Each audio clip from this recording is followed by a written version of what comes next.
Chapter 809. What? What? What? At this moment, Hirata-kun broke out in a cold sweat. Bunny Machan's gaze sharpened. Aiko the penguin's gums were all exposed.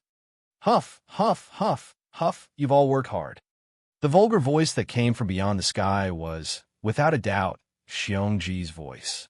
Leave the rest to me. How is this possible? Hirata lifted his head to look at the sky. How did you gain the ability to interfere with my territory? Huff, huff. Xiongji chuckled. What's so impossible about that? He paused, and his tone changed slightly. I am an existence that is higher than you to begin with. My knowledge and abilities are far beyond your imagination. Nonsense, Hirata replied.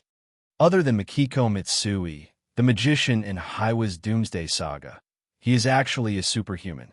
He only needed to use a little bit of his power to successfully stop the apocalypse from happening. Mr. Hirata, there is no one in this world who is more powerful than me.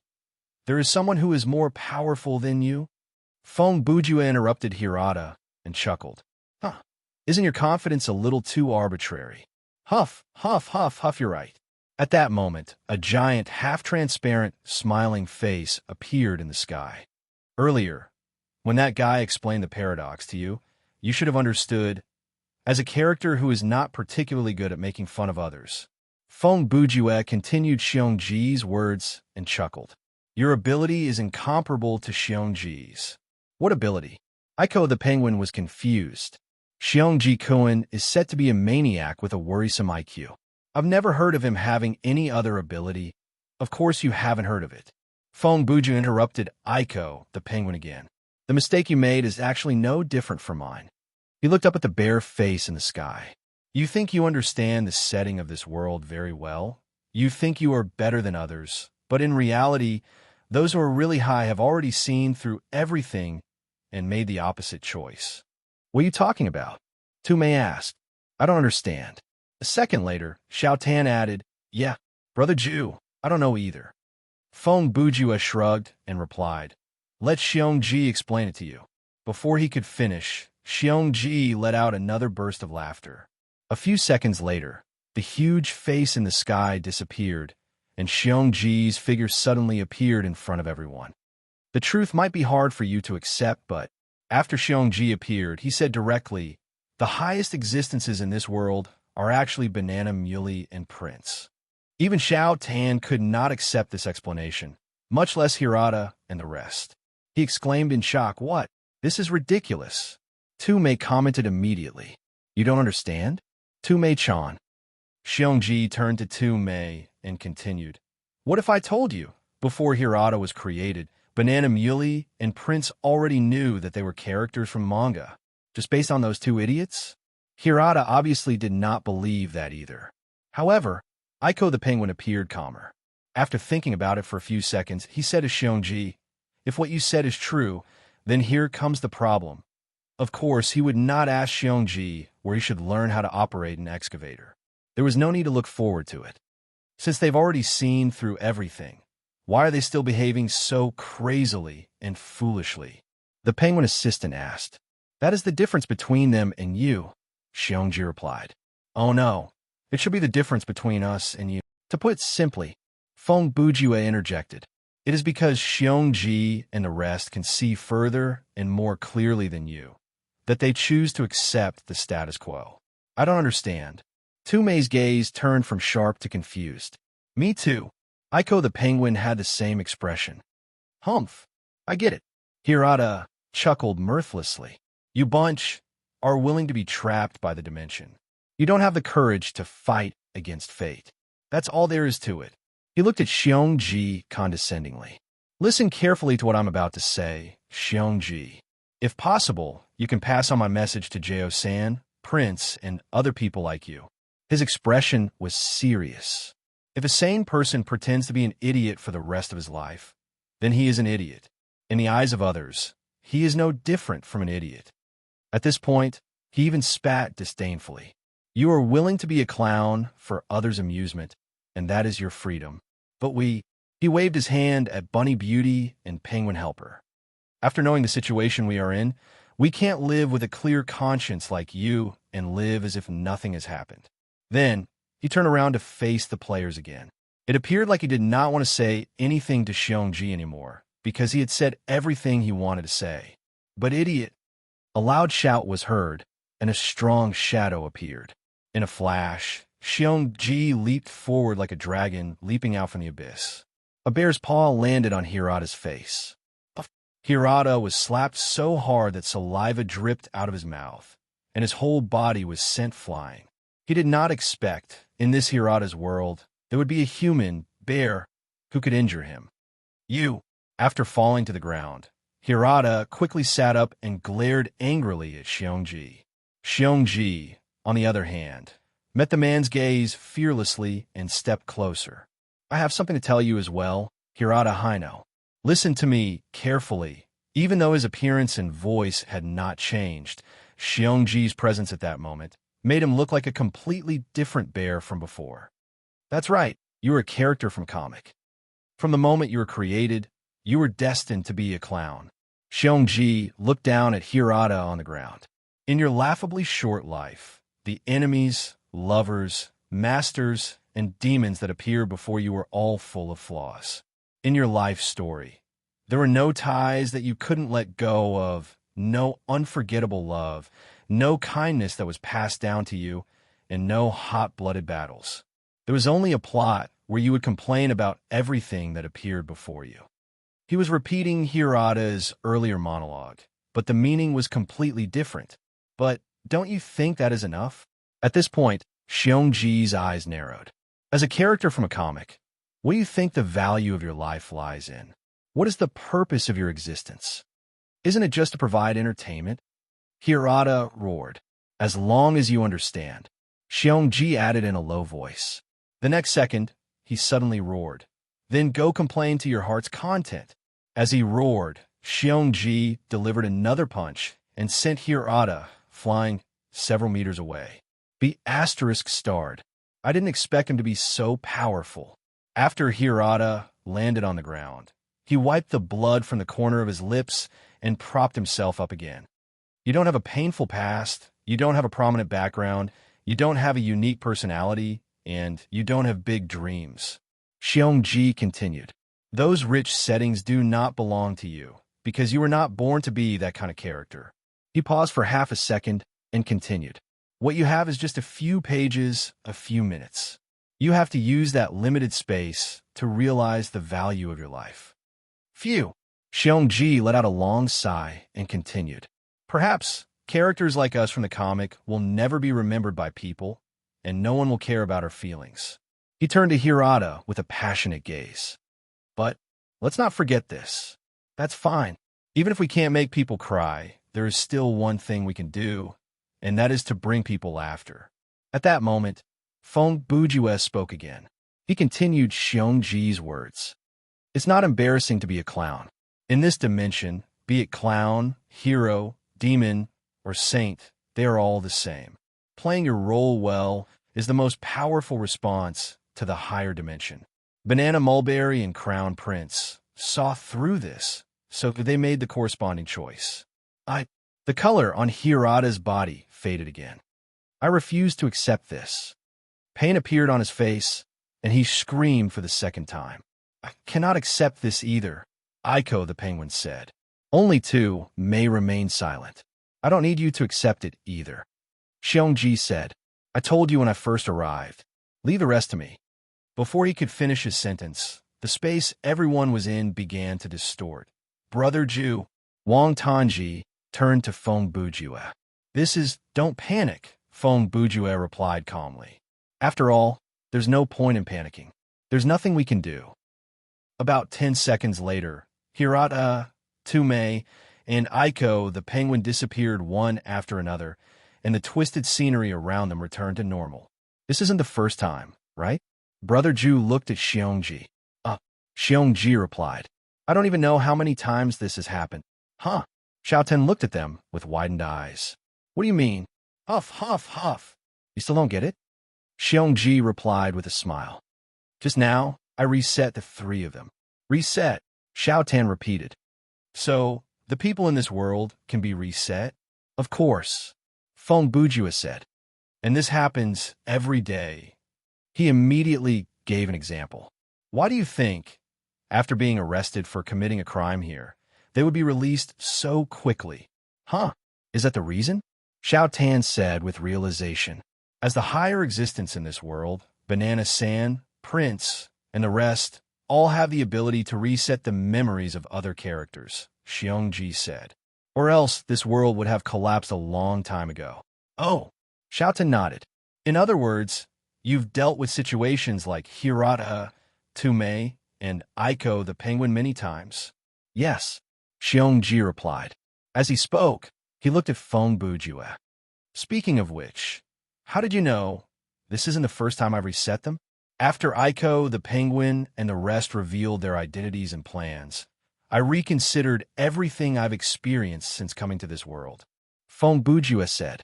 Then, I figured out some of the doubts that have been troubling me. He laughed bitterly and said to Xiongji, of course, it was already too late to figure out the problem. As a player, I've already failed this game. If you hadn't appeared in time, I might have lost more than just the game. Xiao Tan looked at his brother Bujua. What have you figured out? I've heard the whole plan from them, but how come I couldn't figure out anything? The moment Hirata-kun appeared, I immediately thought of something. Feng Bujua explained. The creatures in this universe should have the trigger for extra-dimensional consciousness. With that in mind, the other characters might have realized that they were characters from the manga. He paused. Therefore, I filtered through all the characters that I've met in the scenario in my mind, and I felt like many of them were suspicious.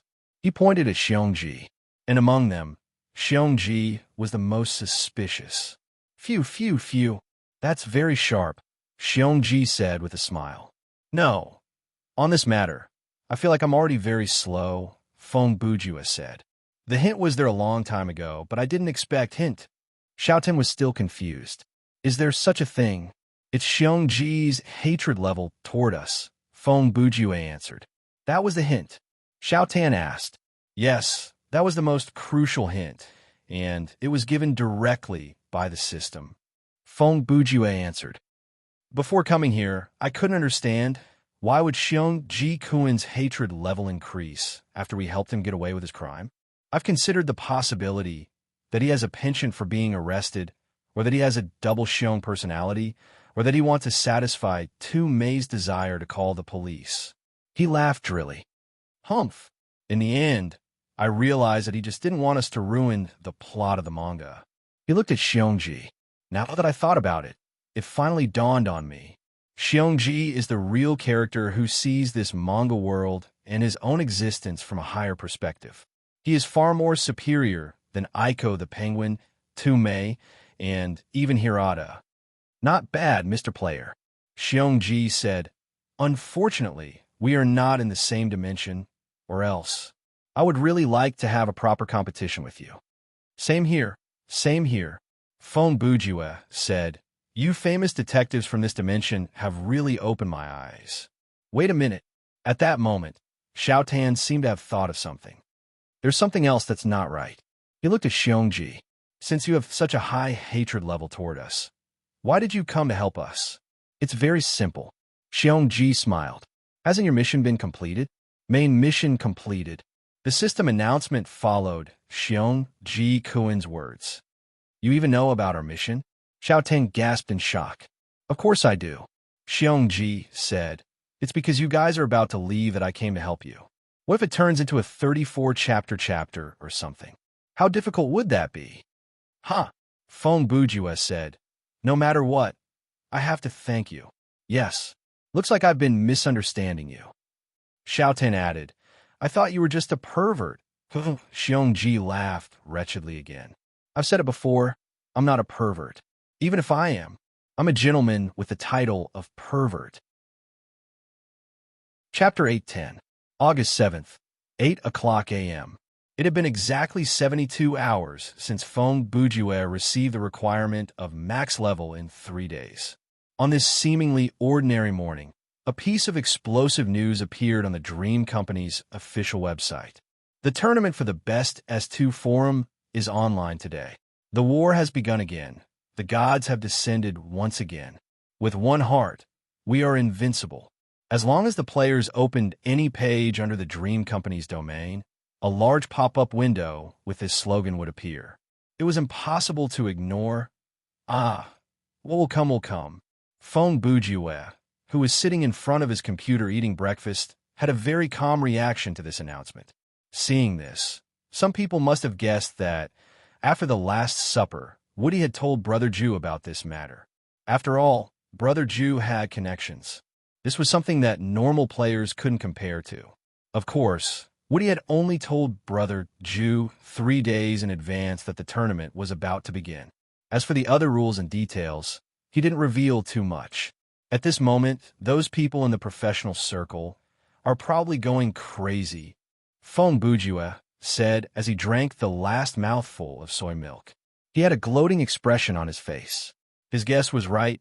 All the major studios had assumed that the preliminaries of the tournament for the best S2 would be held in November.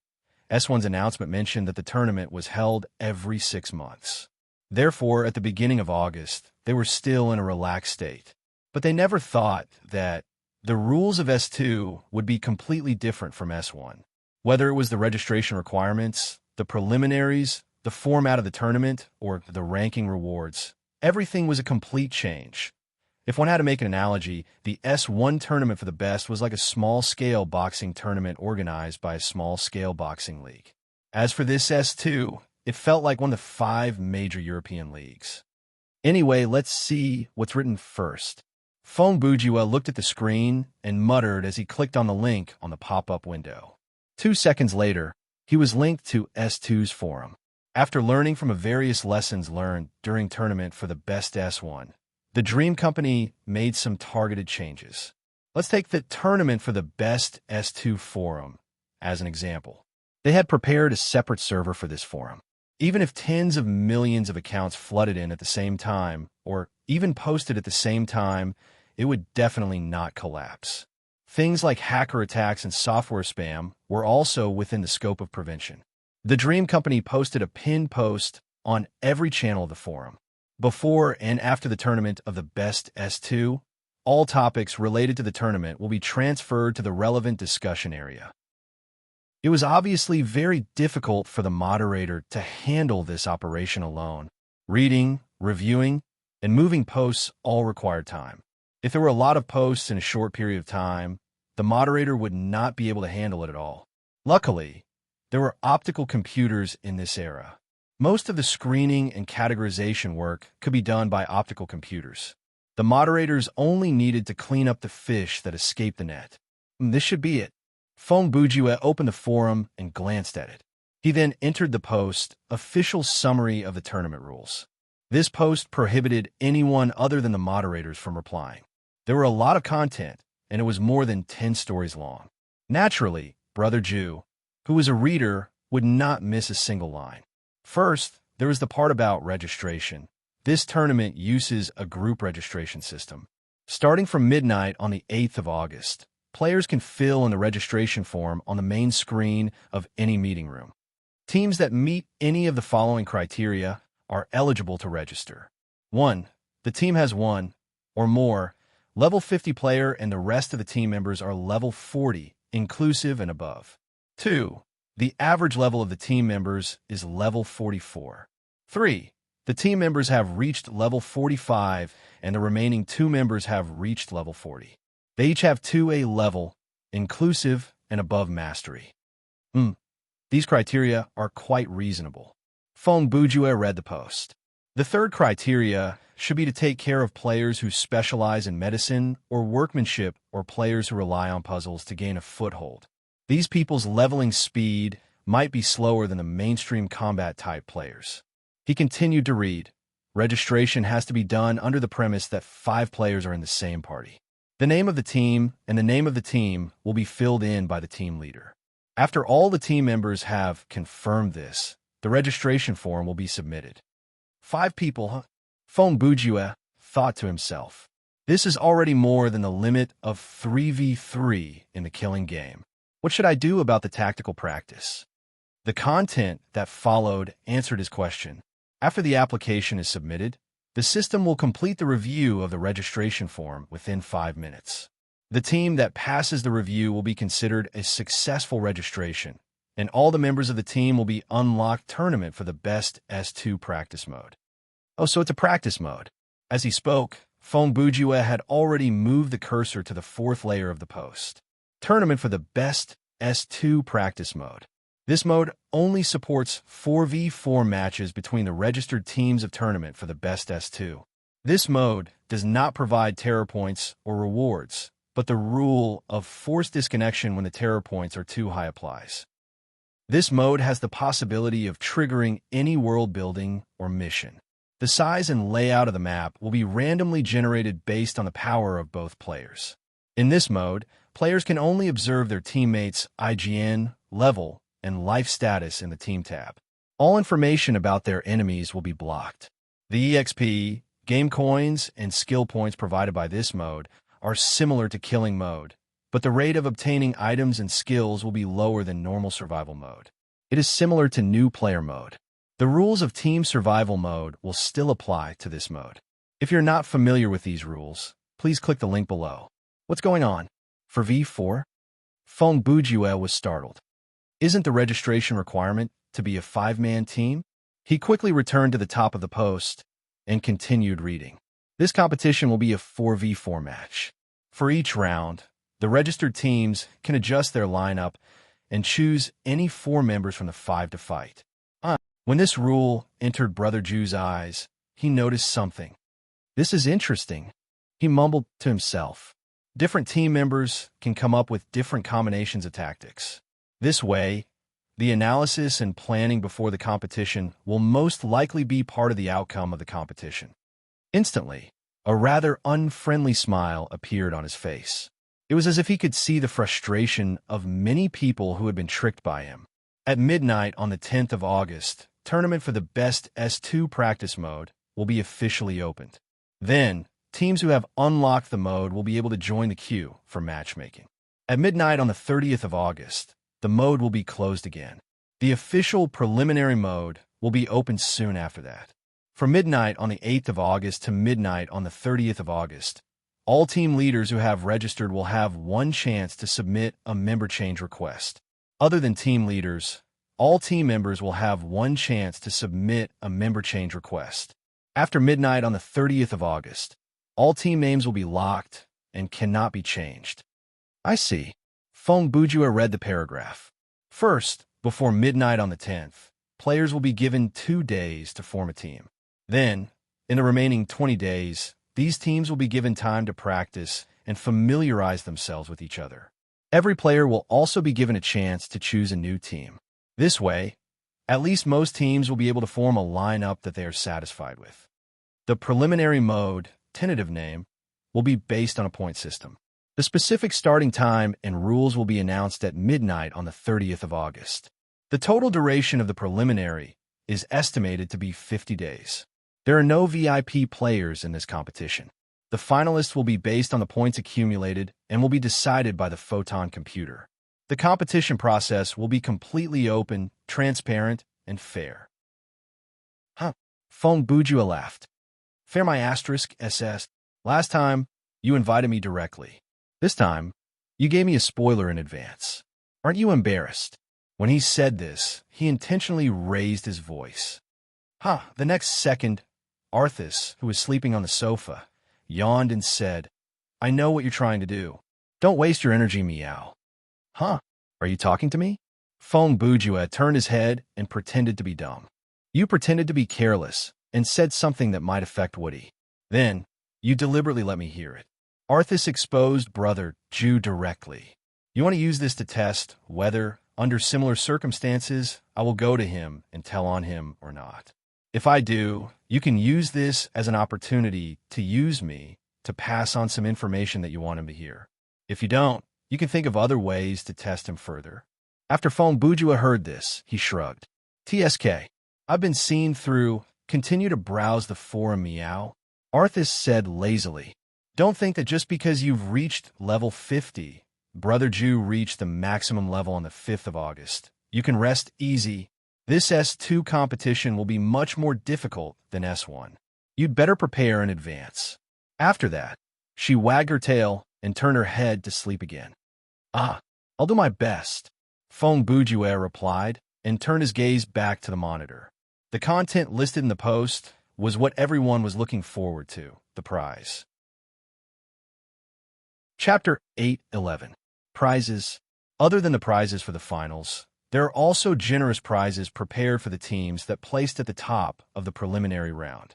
Currently, the prizes for the finals are being kept a secret. The prizes for the preliminary round are as follows.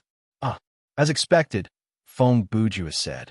For a competition based on team structure like this, there might be teams who purposely hide their true strength during the preliminary round so that they can gain an advantage during the finals.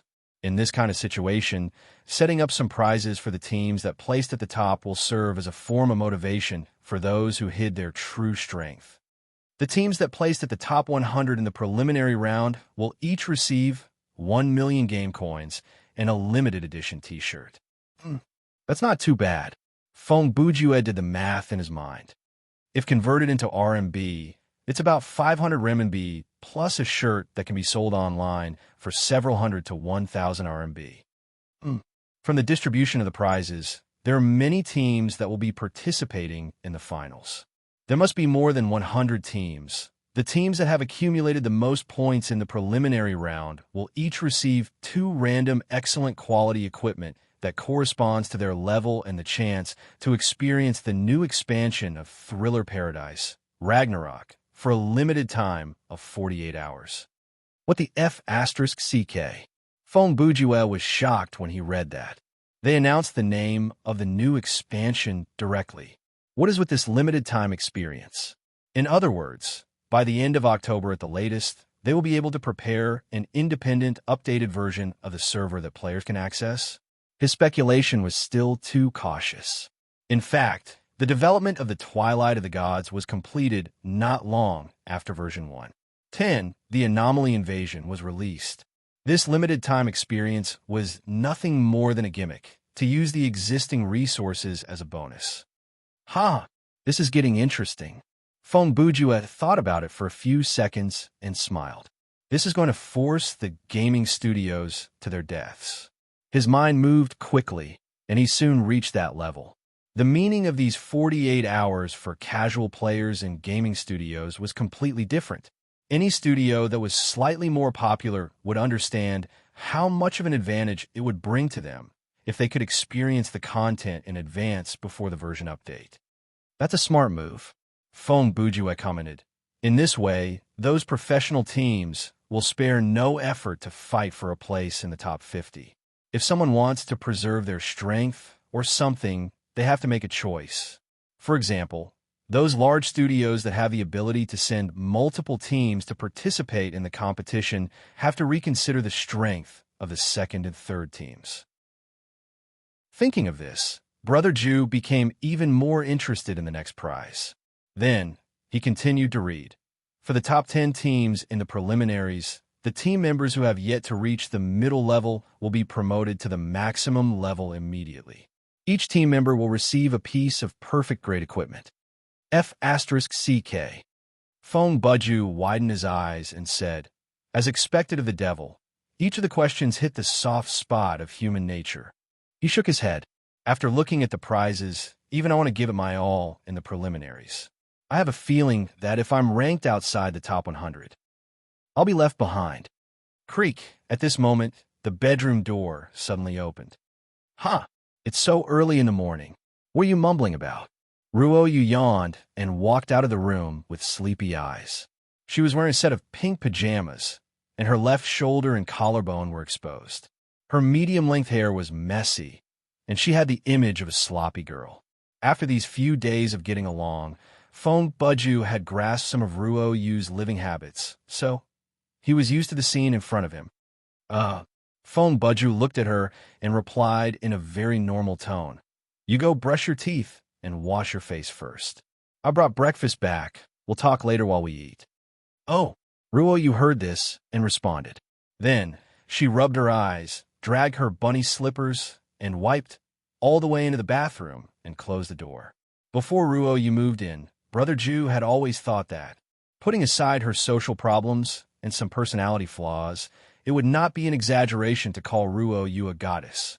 However, after these 3 days, he found that things were not quite what he had imagined. Of course, it was not to say that Ruo Yu had any terrible shortcomings, but Feng Buju had a vague feeling that Ruo Yu had many habits in her daily life that were surprisingly similar to his. If conditions allowed, she would feel uncomfortable if she did not sleep for 8 hours. She needed a lot of determination to get out of bed. So when she first got up, she would be very angry. For a few minutes, she liked to squeeze toothpaste from the middle. She did not wash her hair if she did not shower. She hated to go downstairs to take out the trash. She liked to cook more than she liked to clean up, but once she started to clean up, she would show misophobia, and so on, and so on. Feng Buju had grown up, but this was the first time he lived with someone other than his parents. It was also the first time he lived with a young woman under the same roof. Arthas obviously did not belong to the first two situations. He originally thought that after adding such a roommate, he would at least have to go through a period of adaptation to get rid of the restraint, awkwardness, and disharmony between the two of them. However, he did not know why. After living with Ruo Yu for a few days, Feng Bujue felt that everything was very natural. They had a lot of the same habits, they had a lot of the same hobbies, and there were certain differences in their personalities. However, they were very compatible with each other. He was very comfortable, and she was also very comfortable. Just like what we often said at the dinner table, adding another person was just adding another pair of chopsticks. Brother Ju now had this feeling. He didn't know what was going on either. Perhaps he had just gotten used to the loneliness of being alone and treated it as a normal state. Perhaps he had just realized that it was good to have a like-minded person as his companion. At 9 o'clock in the morning, Feng Bujue and Ruo Yu had both finished their breakfast and were lying in their respective gaming cabins. Ruo Yu's gaming cabin was undoubtedly the deluxe version. Fortunately, Brother Ju's living room had more space. The two cabins were placed side by side and could still fit in. Welcome to our company's products. Scanning has begun. Please wait a moment. Scanning has been completed. Confirmed citizen ID. SH13 ***** 313. Name: Feng Bujue. Access device: NL 2055 Deluxe single-player gaming cabin. No abnormal external hardware detected. Heart and lung functions are normal. Nerve connection program is ready. Please select the type of access. Access type is non-sleeping mode. Adjustment complete. Please confirm to load the game or return to the superior option. Program started. Loading game in 10 seconds. After a series of familiar voice prompts, Feng Bujue appeared in the login lobby. Now, he was also a level 50 player. Even though he did not train the last few levels properly and mainly relied on the extra EXP to level up, Brother Ju's ability was undeniable. Be it his basic attributes, skills, equipment, soul's eye, or sorcery weapon. In terms of raw power, he could be ranked among the top 50 players in the game. At this point in the semi-cursive script, everyone must have had a vague premonition. That's right, the next content was Feng Bujue, level 50 title, Sly Schemes, title ability, Divine Foresight experience points, skill points, 3,184, game coins, 215-2000. Mastery, general ability A, workmanship A, sleuthing C, fighting S, marksmanship C, medic D, sorcery A, summoning B. Inventory, 2125 compound anti-gravity gun, Bell of Jean Gang, life points recovery potion, M, X5, endless grenade box, WJQ, 308 military shovel, indestructible type, X1, deceitful pocket watch, blade of absolute defense, Chuck Norris's razor, oxygen pipe, siren, wind, forest, mountain, thunder, Blackbeard skull, the sealed one's right foot, the sealed one's left foot, the sealed one's right wrist, the sealed one's left wrist equipment, death poker, sorcery weapon, Artemis's embrace, Alchemist King's taunt, void walk, Phantom Adam's caress, Bale's daily knife, smiling noodles, _1 _ B _ belt. Storage 315 Poker Man, Hero ID card, Puzzle card, Sweater, Puzzle card, Tears. Skills column 1/12 Mechatalk, Power Spiritual Body Enhancement Technique Demon King, Inferno Jiren Storm Tri Beam Wild Ball, Fist LV 10 Devilish Child's Lower Whip, Kick Telepathic, Finger Summoning, Technique Musashi Summon, Technique Unequipped Skills. Ice Alchemist Persistence, Not So Hasty Repair, Southern Dipper Flying Dragon Fist. These are the stats that Feng Bujue gained after maxing out his level. Looking at the stats, they were quite beautiful. But if one were to say that they were beautiful or overpowered, they were not. If one were to compare them from God's perspective, the top players in the big gaming studios, in terms of equipment and skill quality, were one level higher than Feng Bujue's. If one were to say what advantage Brother Ju had, it would be that his mastery growth was more balanced, and he had more strategic equipment and skills. Yo, everyone! When Brother Ju walked into the conference room, Xiao Tan, Xiao Ling, and Hannah Jian were already sitting at the table. He greeted them energetically. Long time no see. It's been almost half a month, Xiao Ling said. Other than Xiao Tan, Brother Ju had not seen the other two online for a long time. What classmate? Are you a middle school teacher? Hannah Jian replied. Actually, I wanted to be a middle school teacher before, Feng Bujue replied. It was the idea that came to you after watching GTO. Ruoyu's voice was heard.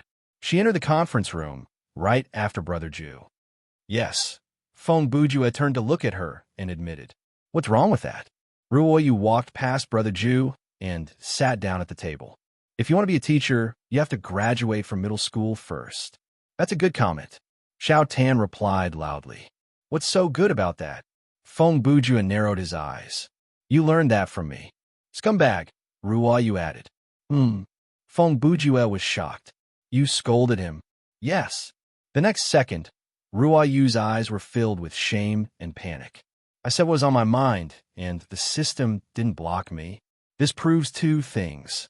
Hannah Jian raised his hand and extended two fingers. One, Bujue is indeed thick-skinned. Secondly, even the system feels that what Ryu said makes sense. And who taught you to speak like that? Feng Bujue glanced at Hannah Jian from the corner of his eyes. What's wrong with my words? Hannah Jian asked. Before Brother Ju could answer, Ruoyu said, It sounds like someone's character, Hannah Jian's face blushed. After a few seconds, she put on an angry expression and slammed the table.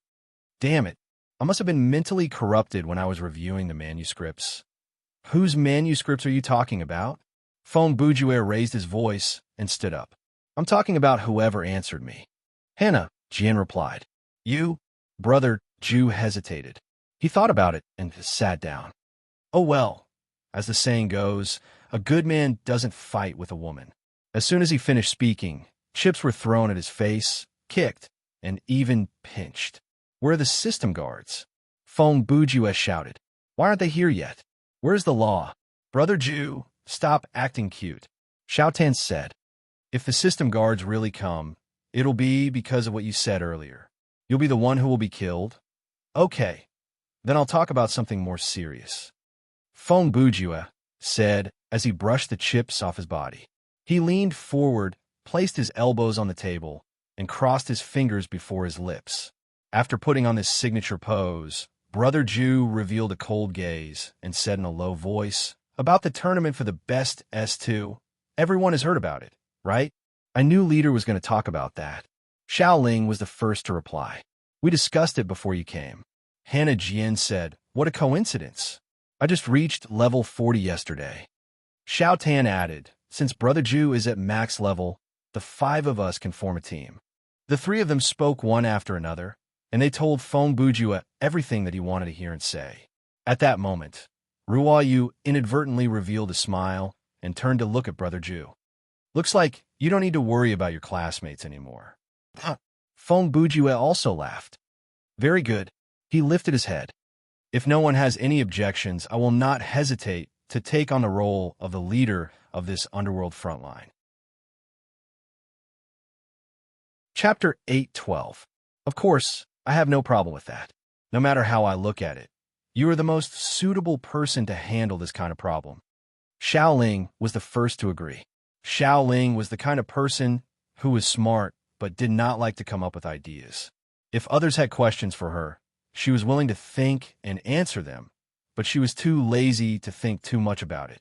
In conclusion, she was not the type to be a leader. I have no problem with that either. Xiaodan was like Big Bad Wolf.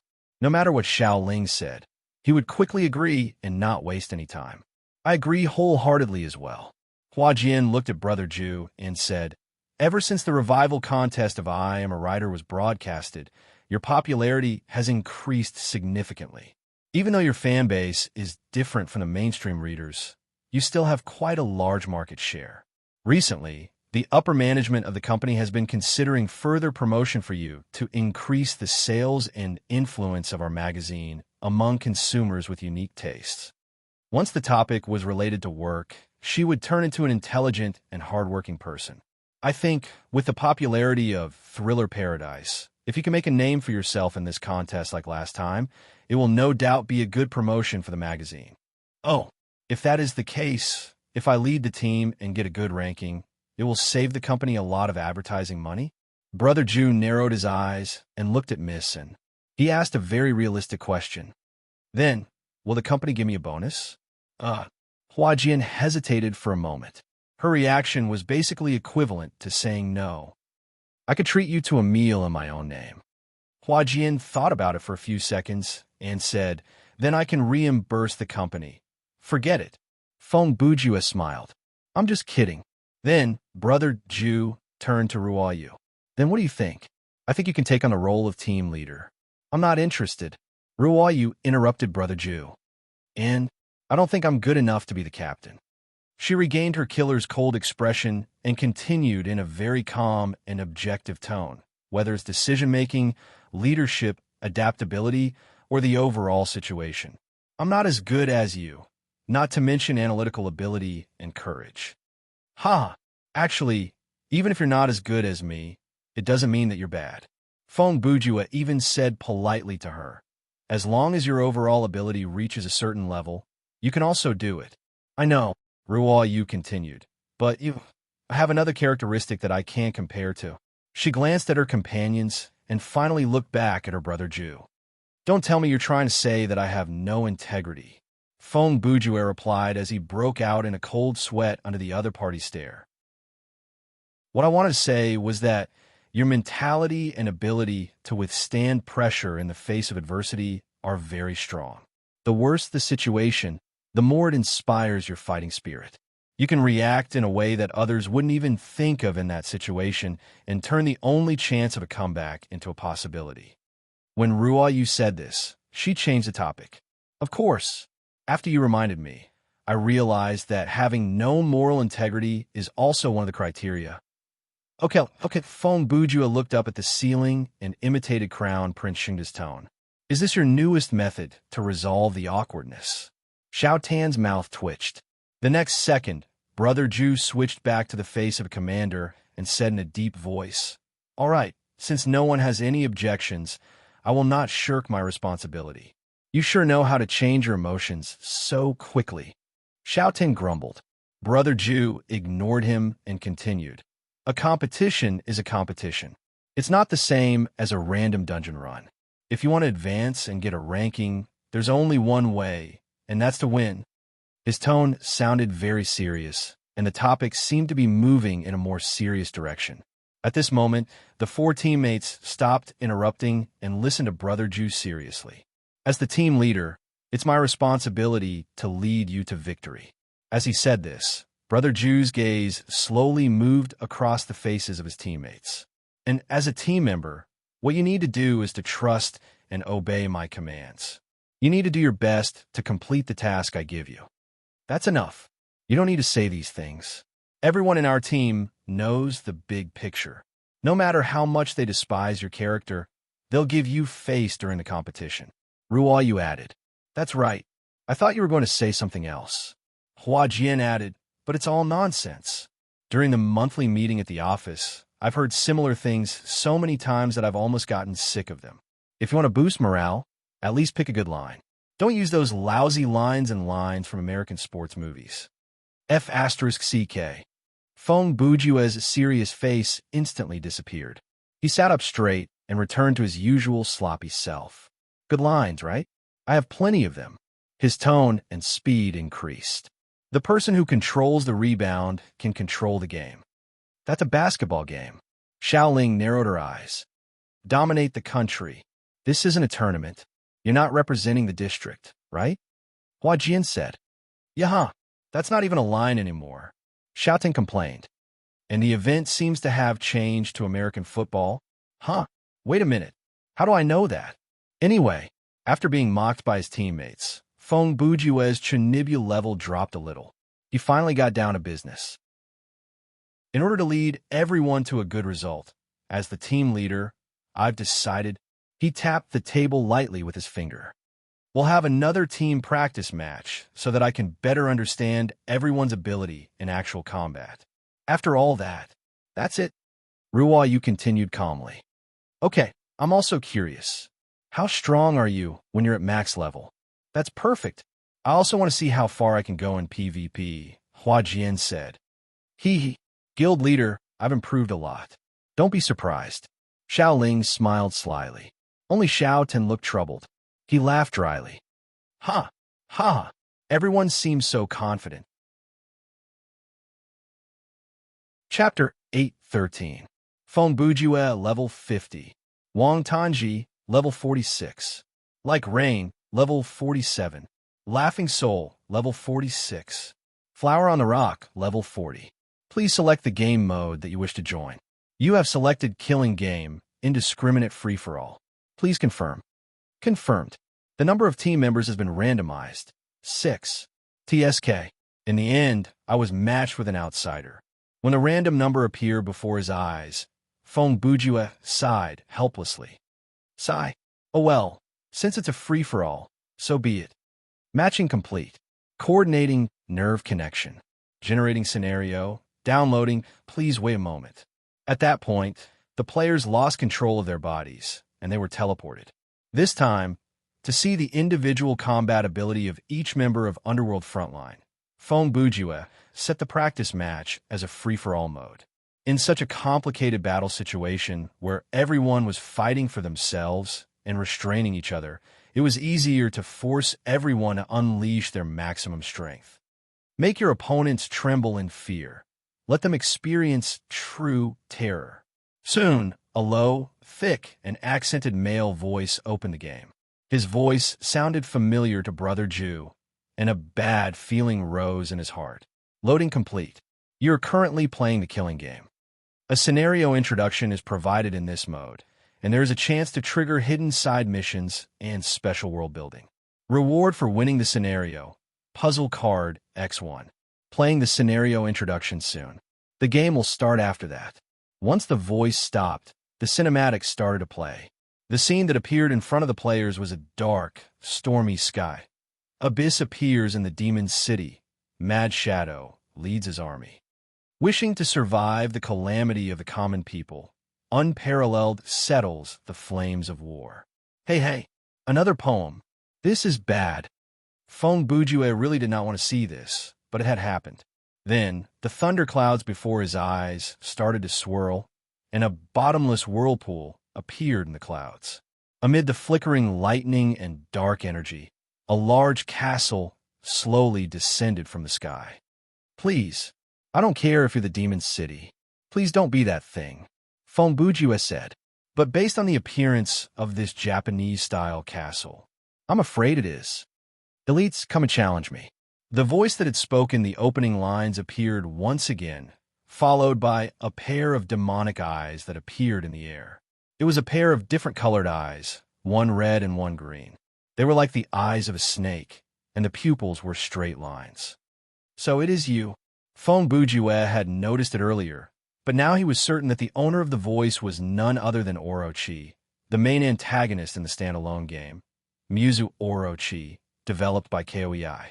He was a snake demon who was imprisoned by the heavenly realm. He escaped from the heavenly realm and came to the human world. He gathered the heroes from China's Three Kingdoms period and Japan's Warring States period into a dimension that he created, hoping to find someone who could rival him. Several seconds later, a fast-paced music played with an electric guitar as the main note. The cinematic changed to focus on a group of military tents in the middle of a desert. Then, it will play the plot of the lords of the generals being defeated and imprisoned. Fong Bujue said. Naturally, he had played the unparalleled Orochi before, and the opening of each game was similar. What happened next confirmed his conjecture. In the next minute, many generals from the unparalleled Orochi series appeared in the cinematic, such as the three brothers of the Peach Garden, the three hooligans of the Chow family, the three fathers and sons of the Fierce Tigers, etc. Of course, there were also shameless characters like Liu Xiaochong and Zhuo Xian. Accompanied by the dynamic soundtrack, the demon army led by Orochi defeated them one by one, like the autumn wind sweeping away the fallen leaves. Then, the generals from the Warring States period also appeared. So it was another minute of the same plot. Seeing this, Fong Bujue thought that there was no more then, but the next second, the camera panned to a group of people with different styles. At that moment, Fong Bujue could not believe his eyes. These people are... Brother Ju was shocked because he saw a group of people with long, flowing hair and strange appearances. From their attire to their weapons, they were completely different from the people from before. Even the people from the world of lightning have been brought here. He was still in shock. After the characters in the Thunderbolt world experienced a minute of CG killing, something even more ridiculous happened. There are more? Fong Bujue was surprised to see another group of people with different styles appear. This time, the ones who were tortured by Orochi's army were a group of gorgeous 2D Japanese characters. When Brother Ju saw a red-haired man with a waning moon on his back, he already knew. The people from the King of Fighters world were also here. Then, more and more characters appeared in the cinematic. They all came from different universes, and even some comedic characters appeared without any sense of disharmony. Looking at these gods appearing one by one, Fong Bujue did not even have the desire to complain. The ominous premonition had turned into a terrible reality. The severity of this killing game was something that even Brother Ju could not estimate. The Demon King has arrived. As this cinematic that was close to 10 minutes in length came to an end, the system narration came. Orochi, who was resurrected from the abyss of hell once again, has obtained unfathomable and terrifying power. Whether it is the powerful people of the human world or the celestial world, it is difficult for them to compete with him. In order to find opponents who can match him, the Demon King has expanded the alternate dimension that he controls to various dimensions, causing many worlds to collapse and suffering. The powerful people from various dimensions, in order to protect their respective worlds, in order to escape this alternate dimension that is filled with endless slaughter, fought with all their might. However, the demon army is ultimately too powerful. In terms of military strength, they have no chance. Therefore, the Demon King gladly gave them a chance to directly challenge him. A martial arts tournament is held under the Demon City. The cinematic came to an abrupt end. The main quest has been triggered. When a martial arts tournament, the moment the players regained their mobility, they heard the notification of the main quest. Regardless of the quest, Fong Bujue's first reaction after he could move was to observe his surroundings. At this moment, he was standing on a rocky hill, and above him was the hazy sky with rolling thunderclouds. Even though it was cloudy, the visibility was still acceptable. Brother Bujue looked around, but there was no living thing in sight. He wondered if there was anything hidden behind the rocks. There seems to be a problem with this quest. After confirming his surroundings, he found a place nearby and squatted under the shadow of a rock. After hiding himself, he called out the game menu. In the killing game, the players could see the ID, level, and survival status of their teammates and opponents through the team tab. At this moment, the 5 people that Fong Bujue saw were all in the survival status. There was no need to mention the names and levels of his 4 teammates, and the 6th person who was matched in the queue was also someone he was familiar with. 7 kills. TSK. This guy is maxed out as well. This was Fong Bujue's first reaction when he saw the team tab. Even though it was a department under 9 Sciences, Blades was still a gaming studio in name. Their people had to at least act like professional players. Therefore, the current 7 kills was naturally a maxed-out player. This is not easy to deal with. Feng Bujua mumbled. If we're talking about a one-on-one, this fighting maniac is one of the few opponents that I least wish to face. He thought to himself, the time I defeated him in a one-on-one, it was obviously due to luck. And Xiao Tan, technically speaking, he won because of seed. Now that he's level 50, he probably has already mastered Soul's Eye. In this kind of situation, if I were to face him head-on, I might be beaten to a pulp. It was not that Brother Bujua was trying to boost his opponent's morale, but Feng Bujua was usually more cautious and pessimistic when he considered problems. And this quest doesn't feel right either. Brother Ju immediately opened the quest tab and mumbled softly. Normally, in this kind of killing game royale, the main quest is to be the only surviving player in the scenario, right? How come this time it's to win the martial arts tournament? Just as he was thinking, suddenly, there was a scream coming from afar. This scream made Feng Bujue's hair stand on end because he could tell that the voice belonged to Wang Tanji. The kid's teleportation point is so close to me. Brother Ju instantly jumped up and turned toward the direction of scream. And he just entered the scenario, and he already triggered a battle? He was not wrong. Xiao Tan's teleportation point was that close to him, and he was unlucky enough to run into one of Lu Ji's generals. To put it simply, once Wang Tanji entered the scenario, he ran into a mini-boss monster. What's going on? 2 seconds later, in Feng Bujue's sight, a running, or rather, escaping figure appeared. Behind the figure was a short, fat, gray-skinned humanoid monster with a long spear in his hand, and a squad of demonic soldiers that numbered more than 100. Are you kidding me? Xiao Tan shouted as he ran. What have I done? Why are you chasing me? You said that fatty earlier, didn't you? I heard you. The demonic soldier that was chasing behind him was clearly angered. He shouted as he ran, and his murderous aura was boiling. Chapter 814. 2 minutes ago, after Wang Tanji finished watching the opening cinematic and listening to the mission notification, he regained his ability to move. Coincidentally, his initial teleportation point happened to be in front of a group of demon soldiers. Originally, the group of demon soldiers was resting under the lead of their commander, Dragon. Unexpectedly, a white light suddenly appeared in front of the formation. A second later, a man wearing a Renaissance assassin suit suddenly appeared in front of them. Seeing this, the few demon soldiers closest to Xiao Tan immediately stepped forward with their spears and surrounded him. They asked in a guarded tone, "Who are you?" Xiao Tan's reaction was not slow. Through the cinematic, he already knew that this group of fierce demons in front of him. The size of the demon soldiers was similar to humans. Their skin was greenish-gray, their hair was white, their eyes were yellow, their ears were pointed, their mouths had sharp teeth, and their nails were also sharp, with a small fries of Yuan LV Jijun.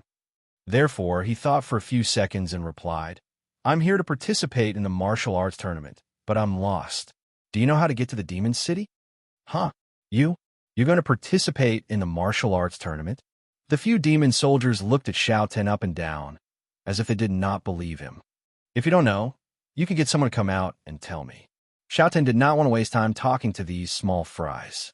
As he spoke, he scanned the enemy's formation and quickly found a guy who looked different from the rest of the small fries. The fat man over there seems to be your commander. Why don't you help me inform? What did you say?"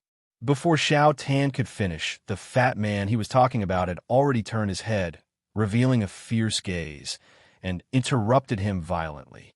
"What the hell? He can hear me from so far away." Xiao Tan whispered, "And he seems to be angry. Did I say something wrong?" This time, his reaction was a little slow. Of course, this was not entirely his fault because, generally speaking, when a man was called a fat man, his reaction would not be as big as a woman's. Most men did not mind this too much, and many people felt that names like Fatty Zhang, Fatty Wang, Fatty Xiao were quite intimate. However, The demon general that Xiao Tan met was obviously a small group of people who were extremely concerned about being called a fat man. His name was Flood Dragon. As a demon general, Flood Dragon's appearance was naturally different from those small fries. His skin was light gray, his eyes gray, his eyebrows protruded, and a pair of huge fangs protruded out of his mouth. He wore a strange mask on his face. It was shaped like a pair of special leather underwear. The lower half of the mask covered his nose, mouth, and chin below his cheekbones. There were 2 holes for his fangs to pass through. The upper half of the mask was in the shape of an inverted triangle. It covered the top of his head and extended to the back of his head. Flood Dragon was not bald. On the back of his head, there was a bunch of scallion-like braids. His shoulders were covered with a pair of black shoulder pads. The straps on both sides of his shoulder pads converged in front of his chest and connected to a hump-shaped armor on his stomach. By the way, objectively speaking, he was indeed a fat man. Although his exposed chest muscles and biceps were well developed, his short stature and big belly made him look like a demon version of Dwarf Tiger, a character in Water Margin. "You bastard! Do you know who I am?" Flood Dragon saw that Xiao Tan had no intention of repentance, so he immediately shouted, "Do you want to die? What the hell did I do?" Xiao Tan narrowed his eyes, still confused. "You still dare to pretend?" Flood Dragon's patience had reached its limit. "I'll skin you alive." Back to the present. "This is inexplicable." Wang Tanji ran wildly on the wilderness. "Just because I called you a fat man? Is it necessary?" "You said it again." Flood Dragon was very sensitive to the word fat man, so he roared angrily, "Guys, follow me. Cut him into pieces." "Yes." The demon soldiers behind Flood Dragon roared as they received the order, and their momentum became stronger. Humph! It seems that it's useless to reason with them. Xiao Tan thought, "I'd better speed up. If I run seriously, they won't be able to catch up with me." Thinking of this, he exerted force on his feet and ran faster. In the blink of an eye, he had rushed into the rocky hill in front of him. This is a good opportunity." Looking at the panicked Xiao Tan, Feng Bujue hesitated and muttered, "Should I make a move?" Here, to avoid any misunderstanding, I have to explain.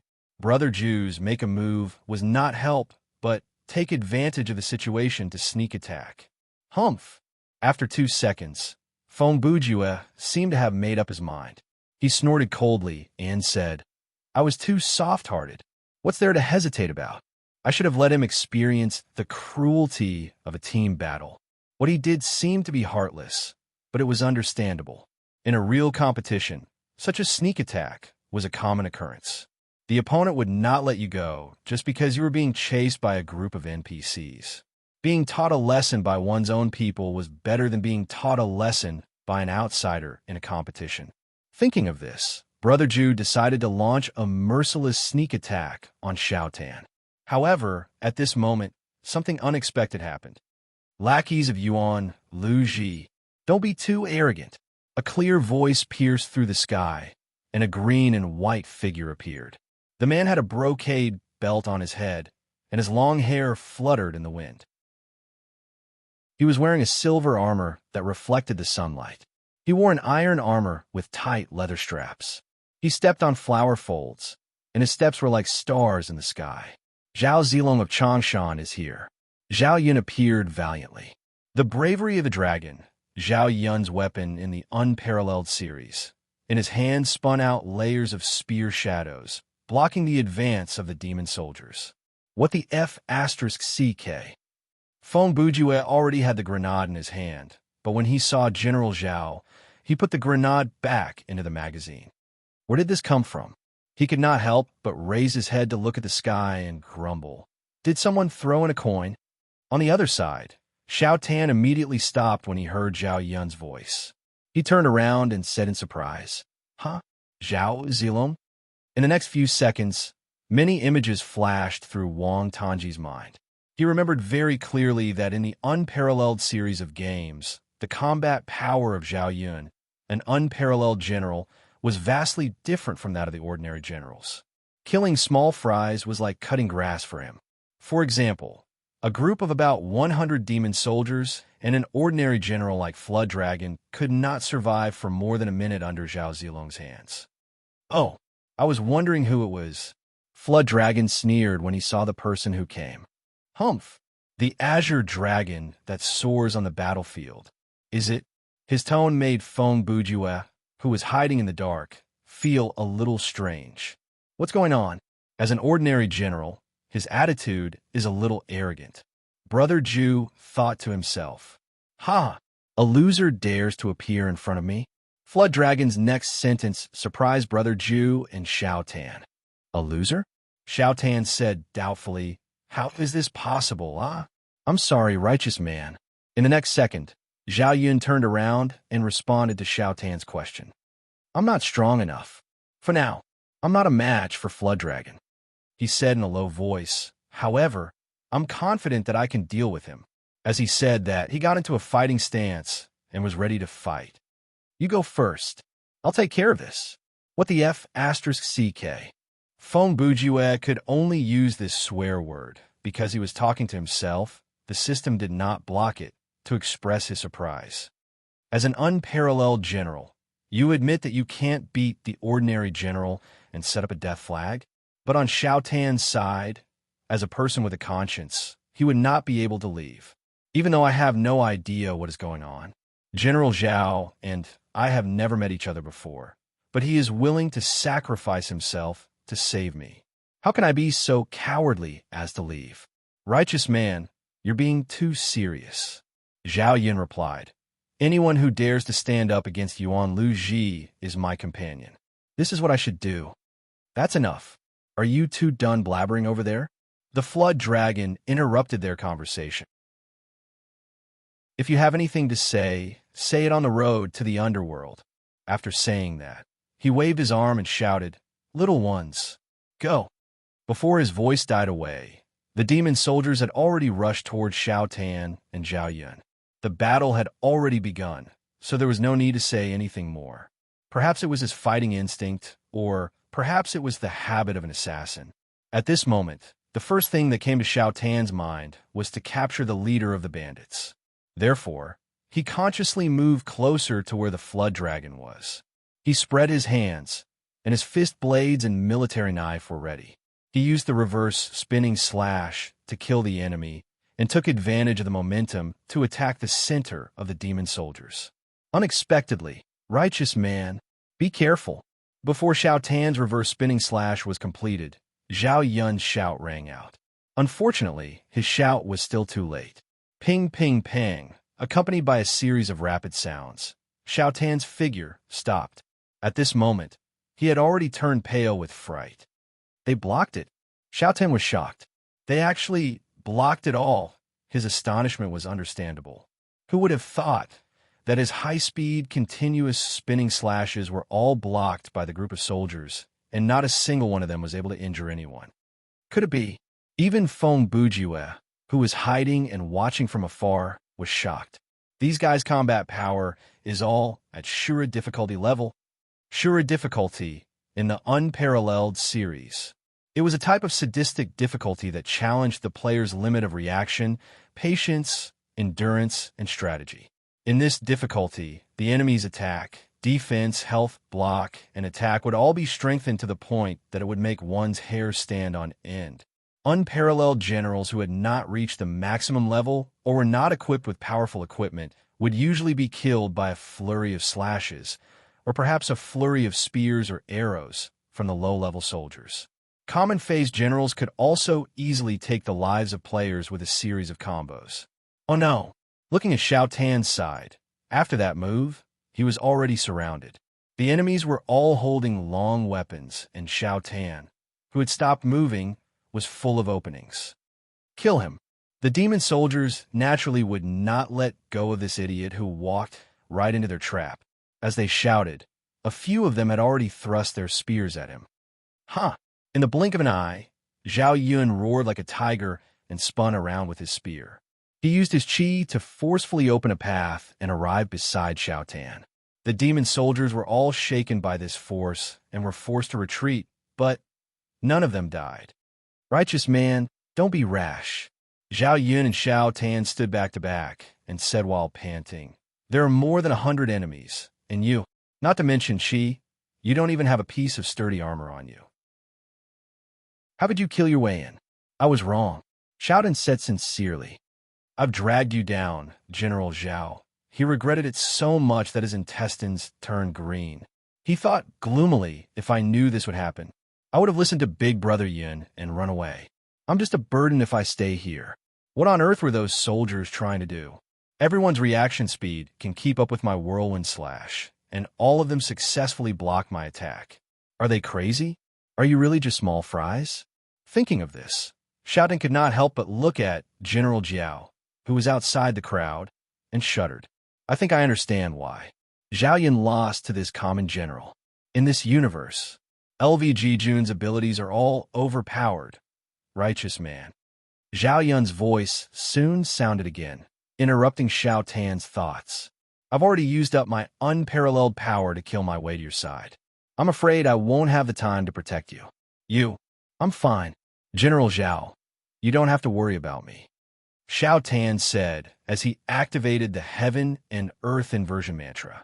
In the blink of an eye, his figure shot up into the sky. Because his flying action came without warning, the surrounding demon soldiers did not have time to react. When they wanted to move, Xiao Tan was already 5 or 6 meters away from the ground, and they could no longer stop him. This way, he can fight with all his strength without any scruples. Xiao Tan, who was flying in the air, looked at Zhao Yun on the ground and said, "Are you trying to run? Bastard." Just when Xiao Tan thought he could breathe a sigh of relief, the voice of Jiao suddenly appeared behind him. At this moment, Wang Tanji's blood turned cold. This guy. Xiao Tan's body moved before his thoughts. When the feeling of panic flashed through his mind, he had already raised his hand. The special effect of Altair's touch, Edge of Assassin, had been activated. Bang! A muffled sound of metal clashing came out. Xiao Tan's indestructible hidden blade blocked the sweep of Jiao's spear. But even though it blocked, Xiao Tan's life value still decreased by 9%. His arm was also numb from the shock, and his whole body fell to the ground. He is able to jump higher than me in an instant, Xiao Tan thought to himself as he flew backward in midair. And he is able to execute such a powerful attack so easily and at such a high speed while in midair where there is nothing for him to use as leverage. A few seconds later, Wang Tanji's feet touched the ground again. Due to the effect of Heaven and Earth inversion mantra, Xiao Tan felt like he was hit upwards. So, when he was close to the ground, his speed of retreat had slowed down a lot. Taking this opportunity, he canceled the skill the moment he touched the ground, reversed the direction of gravity, and stood still. In addition, because Jiao's attack was not perpendicular to the ground, Xiao Tan's falling trajectory was different from his rising trajectory. When he returned to the ground, he was no longer in the battle between the demon soldiers and Zhao Yun. "Oh, not bad. You seem to be at ease." Feng Bujue, who was watching the battle from the side, said, using the enemy's attack to get out of the predicament with the least loss. He was a typical spectator who did not know the hardships of acting in the play. At this time, Xiao Tan thought in his heart, "What should I do? If it's a one-on-one, I may have a chance of winning, but it will be a Pyrrhic victory. If I escape, Zhao Yun will be in trouble. And if he dies, I will have to bear a lot of responsibility." Just as Wang Tanji was struggling with his thoughts, another uninvited guest broke into the battle. "First, I hate that a talented person has no talent. Second, I hate that a beautiful woman has an unfortunate life." Before the person arrived, the poem had already sounded. The identity of the person was obvious. Third, I hate that the waves of the river never cease. Fourth, I hate that the world is cold and frigid. When he read the fourth sentence, a graceful figure had already rushed over like a bolt of lightning. Fifth, I hate that the moon platform leaks easily. Sixth, I hate that the leaves of the orchid are weak. Chi-chi, chi-chi. The tip of the sword moved, and the sword chi hummed. The sound of the sword dance was as fast as the wind, and it was followed by waves of sorrowful cries. Seventh, I hate that the pufferfish is poisonous. Eighth, I hate that the peanut is thorny. Who is it? Jiao shouted in the air and stepped down, wanting to block the tip of the sword. 9th, I hate that there are mosquitoes in the summer night. 10th, I hate that there are squirrels hiding in the sea. Ping, ping, ping, ping, ping, fast, one word, fast. The sword and spear clashed, bringing out a series of clashing sounds. It was as fast as lightning and as dense as rain. 11th, I hate that I have not met my match. 12th, I hate that I am invincible in the world. The poem stopped, and the figure appeared.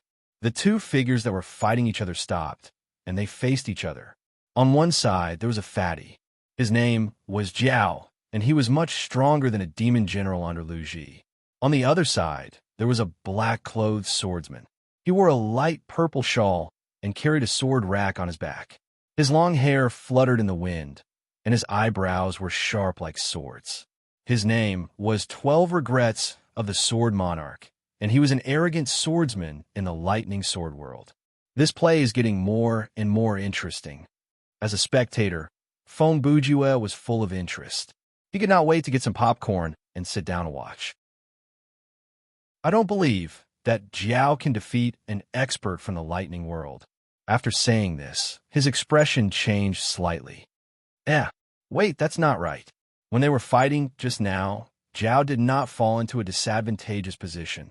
A troublesome fellow has come this time. On the battlefield, Jiao opened his mouth again. But to defeat me, his confidence made Brother Ju, who was familiar with the world of Matchless and Lightning World, unable to complain. You're still 100 years too early.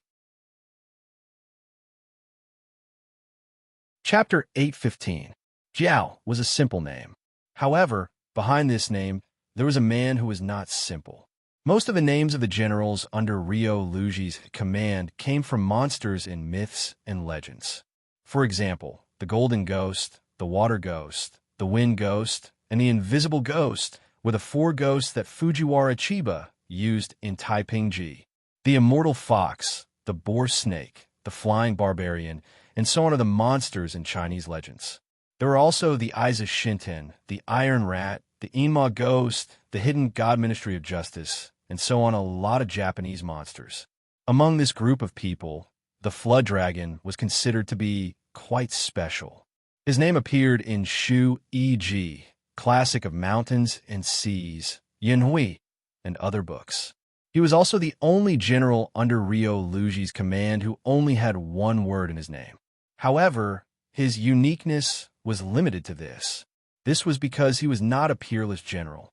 Instead, he was a common-face general, or a side character. He was called a common face because he was not the only one. There were many other generals who used the same character model as him. The reason why they were called extras was naturally because of their extremely high appearance rate and extremely low sense of presence. Perhaps very few people knew that Jiao was the leader of the demon army. Yes, the leader of the demon army was not Rio Luji, but Jiao. For example, Rio Luji was the lord, Daji was the military advisor, and Jiao was equivalent to the great general. Indeed, Rio Luji had many powerful generals under his command. For example, Lu Bu, Maeda Keiji, and Fuma Kotaro, they had all served Rio Luji. Among the many peerless generals, these few were as rare as phoenix feathers and Qilin horns. However, they had never shaken Jiao's position. Then the question was, why? What was so special about Jiao? Let's see the next episode of Unparalleled in 3 Days and 2 Sleeps. Okay, let's write it now. Although he did not have an exclusive appearance, exclusive weapon, or even exclusive voice actor, Lord Jiao used his hard work to show us the bumpy journey of a common-face general to become the leader of the demon army. Let's look back. The Flood Dragon's admirable human monster. Demon? Life experience. First of all, his origin. Flood Dragon had already appeared in the first generation of peerless Orochi. However, everything about him seemed to be a mystery. Other than being brought to the celestial realm by Daji, everything else was unknown. His mysterious and unfathomable temperament was evident. He could be called a man like the wind. Secondly, Looking at his battle achievements, after entering the celestial realm with Daji, the Flood Dragon participated in the Five Elements Mountain Rescue Battle that unsealed UNLV. In this battle, the Flood Dragon took the lead and became the vanguard of the demon army.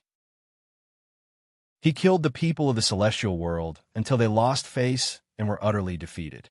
In the end, with the help of the Flood Dragon, Daji successfully rescued Yuan Luji, who used to be the general of the immortal army, Inglong.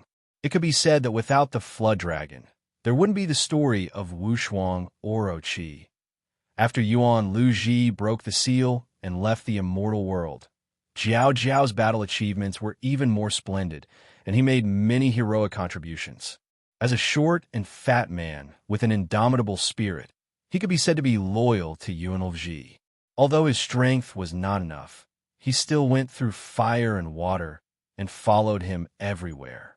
In the countless battles with the heroes of the Three Kingdoms and the Warring States period, we could all see Jiao Jiao's vigorous figure. His classic line when he was defeated and fled, "You can struggle as much as you want," was deeply engraved in the hearts of every unparalleled hero, and it was like a nightmare. Not long after that, a serious challenge appeared in front of Jiao. When Yunlv swept away the forces of the Three Kingdoms and the Warring States period, the fierce people of the celestial world came one after another in order to hunt down this fugitive. The Battle of the Crimson River, Peerless Orokazi, the final battle of UNLV's forces from UNLV to the Celestial World Army, began. In this battle, in the face of a great disparity in military strength, Jiao Jiao still calmly dealt with it, bravely killing the enemy, and successfully repelled the attack of the Celestial World Army together with UNLV and Daji. After this battle, Jiao Jiao could be said to be famous, and in the Three Realms, everyone was afraid of him. However, the good times did not last long. Daji-chan had already seen through everything because she was worried that Jiao Jiao would shake her position. This vicious woman advised UNLV to hold a mock battle in White Emperor City in order to provoke the friendship between UNLV and Jiao Jiao. The result of this battle ended with Jiao Jiao being killed instantly. Although Jiao Jiao lost, his courage to challenge King UNLV became a legend in the demon army and foreshadowed the demon rebellion war that followed. After the simulated battle at White Emperor City, some time had passed.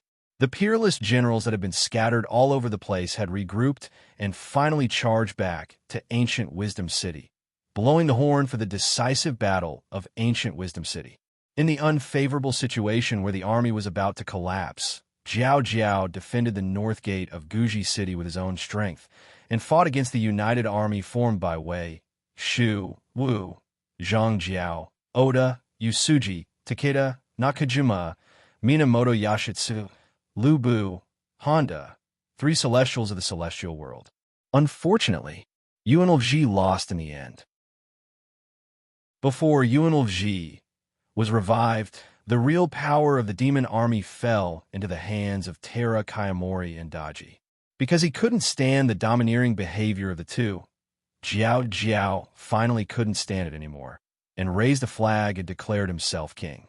At that time, Shitendaji, Ox Demon, Hundred-Eyed Demon, and other demon generals were all attracted by Jiao Jiao's charisma, and they all became his subordinates, finally, after many trials and tribulations. UNLV was revived. Upon hearing this news, the loyal Jiao Jiao disbanded the Jiao army and returned to UNLV's camp, willing to be a subordinate. Unfortunately, under the encirclement of many unparalleled heroes, UNLV was defeated again. After that, the fox demon Temomonome used the revival of UNLV as an excuse to recruit the remaining demon army for her own use. Some of the demons led by Daji fell into the trap, and only Jiao Jiao remained clean and didn't associate himself with the fox demon. He could be said to be the model of a gentleman among the demons. Now, UNLV was revived again, and he became the strongest in history. UNLV who could cross space, transcend dimensions, and become truly unparalleled. Lord Jiao, who returned to his master's side, as the most popular face in the demon army, what kind of legend would he write? On the barren plains, among the rocks, two arrogant figures stood facing each other. Sword King 12 Regrets held two swords in his hands, and his vast sword energy showed his outstanding sword realm.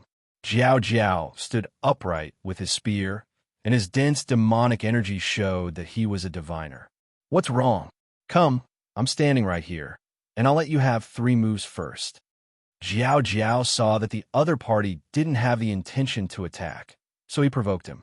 His attitude was very calm, and it didn't seem like he was deliberately mystifying things. Instead, it seemed like he had a card up his sleeve. Arrogant demon army. Today, I'll let you witness my sword realm. Sword King 12 Regrets was also a straightforward person. Although he wouldn't be angered by words, he wouldn't allow the enemy to be so arrogant. As he finished speaking, murderous intent appeared, and battle energy appeared. Sword King 12 Regrets activated his true essence angrily, and in an instant, the 4 swords of gentle wind, soaring earth, Wuqi, and Wuqiong were used together, and he suddenly attacked with the move, riding wind and breaking waves. Using this move meant that he wanted to finish it quickly. On the other side, just as the sword energy was about to reach him, Jiao Jiao's eyes turned cold, and he threw out the spear in his hand. Ordinary spinning strike. In the next second, Jiao Jiao shouted the name of his move, raised the spear in front of him, and spun at a high speed. Although the name of his move was not worth mentioning compared to his opponents, his combat power was real. The spear in his hand spun like the wing of a helicopter, and it was like an airtight round shield. None of the 4 swords that were wrapped in sharp sword energy could break through this layer of defense. Seeing this scene, Xiao Tan, who was watching the battle from the side, couldn't help but feel a chill down his spine, and he was shocked. This fatty is going against the heavens. As a side character, is it really okay for you to be so strong? At the same time, Brother Ju, who was hiding in the shadows further away, also thought to himself, what's going on with this scenario? Isn't this more ridiculous than the nightmare difficulty? If the common face in Yuan LVG's army is so scary, then Yuan LVG himself is going to explode at any moment?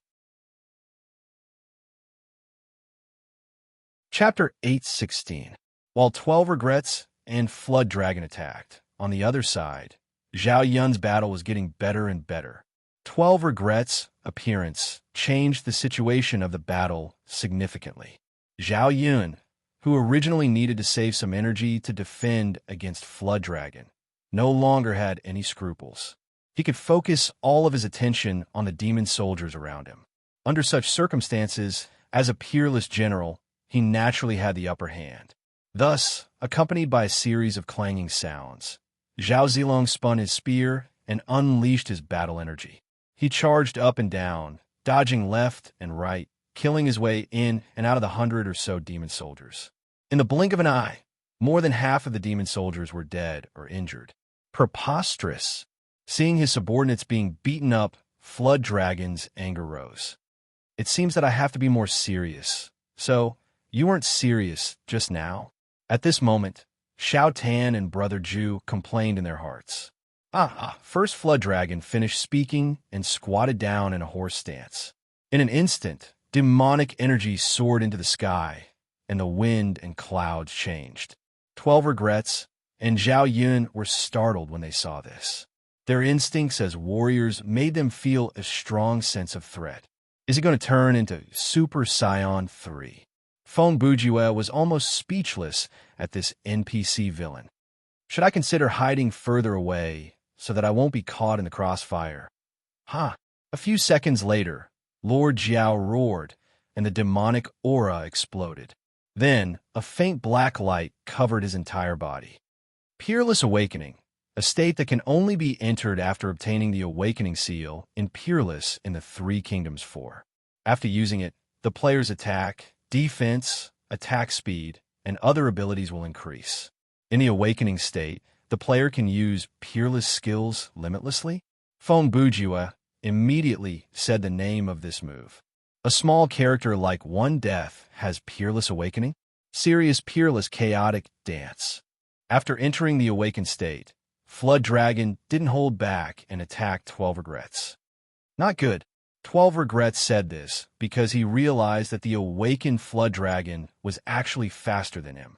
It would be very difficult for him to dodge this attack.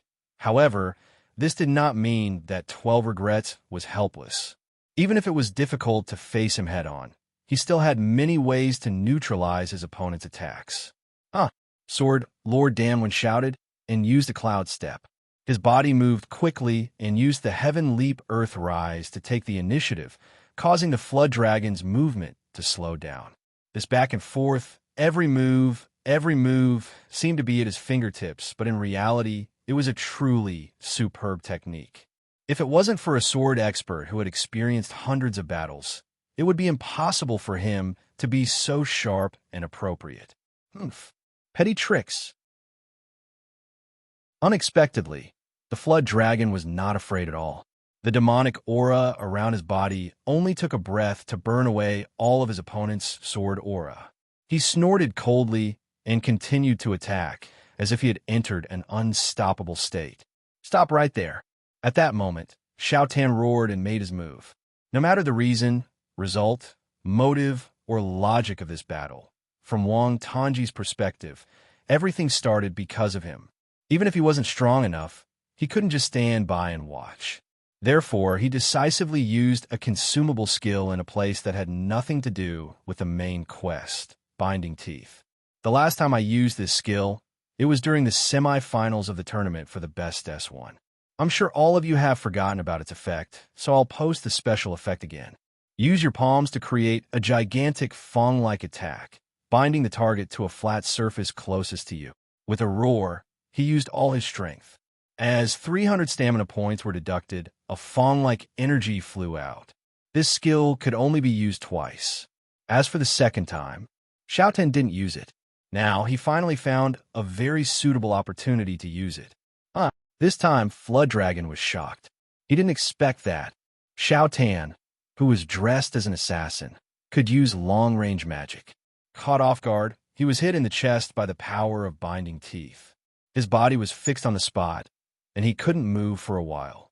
This is my chance. Xiao Tan was not familiar with Thunderbolt. He didn't know how to call Sword King 12 Regrets, so he directly omitted the name and called Sword King 12 Regrets. Thank you, little brother. Sword King didn't say much in front of a strong enemy. When he responded, he had already used his ultimate skill. Autumn Wind Leaves. The sword moved with the shadow. Sword King used all his skills, and the tip of the sword was pointed at Flood Dragon's weak spot.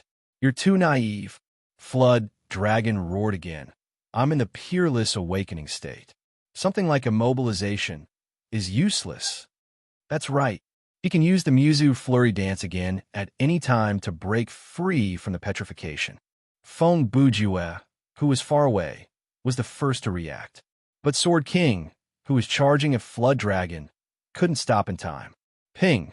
The spiritual sword flew, and the spear moved in a line. When the two figures crossed, Sword King knew that something bad was going to happen. He instantly changed his style. In an extreme state, he waved his hands and opened a protective sword net.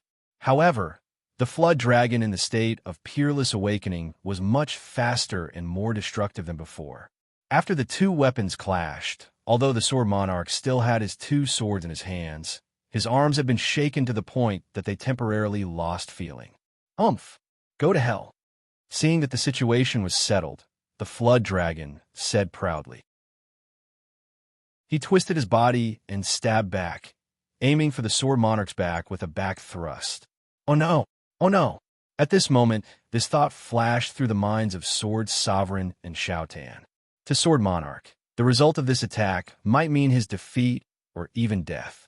But to Xiao Tan, the result of this attack might mean that he had killed a friendly NPC out of kindness. Fortunately, in the blink of an eye, the situation of the battle changed again.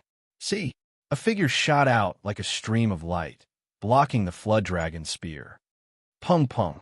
After two sounds of metal colliding, the Flood Dragon was actually forced back half a step, and the spear in his hand was also deflected a little. It's you. Flood Dragon's expression changed slightly when he saw who it was. "It's you." Feng Buju's expression changed drastically. Brother Ju did recognize this character, but he really didn't know that this guy's battle prowess was so astonishing.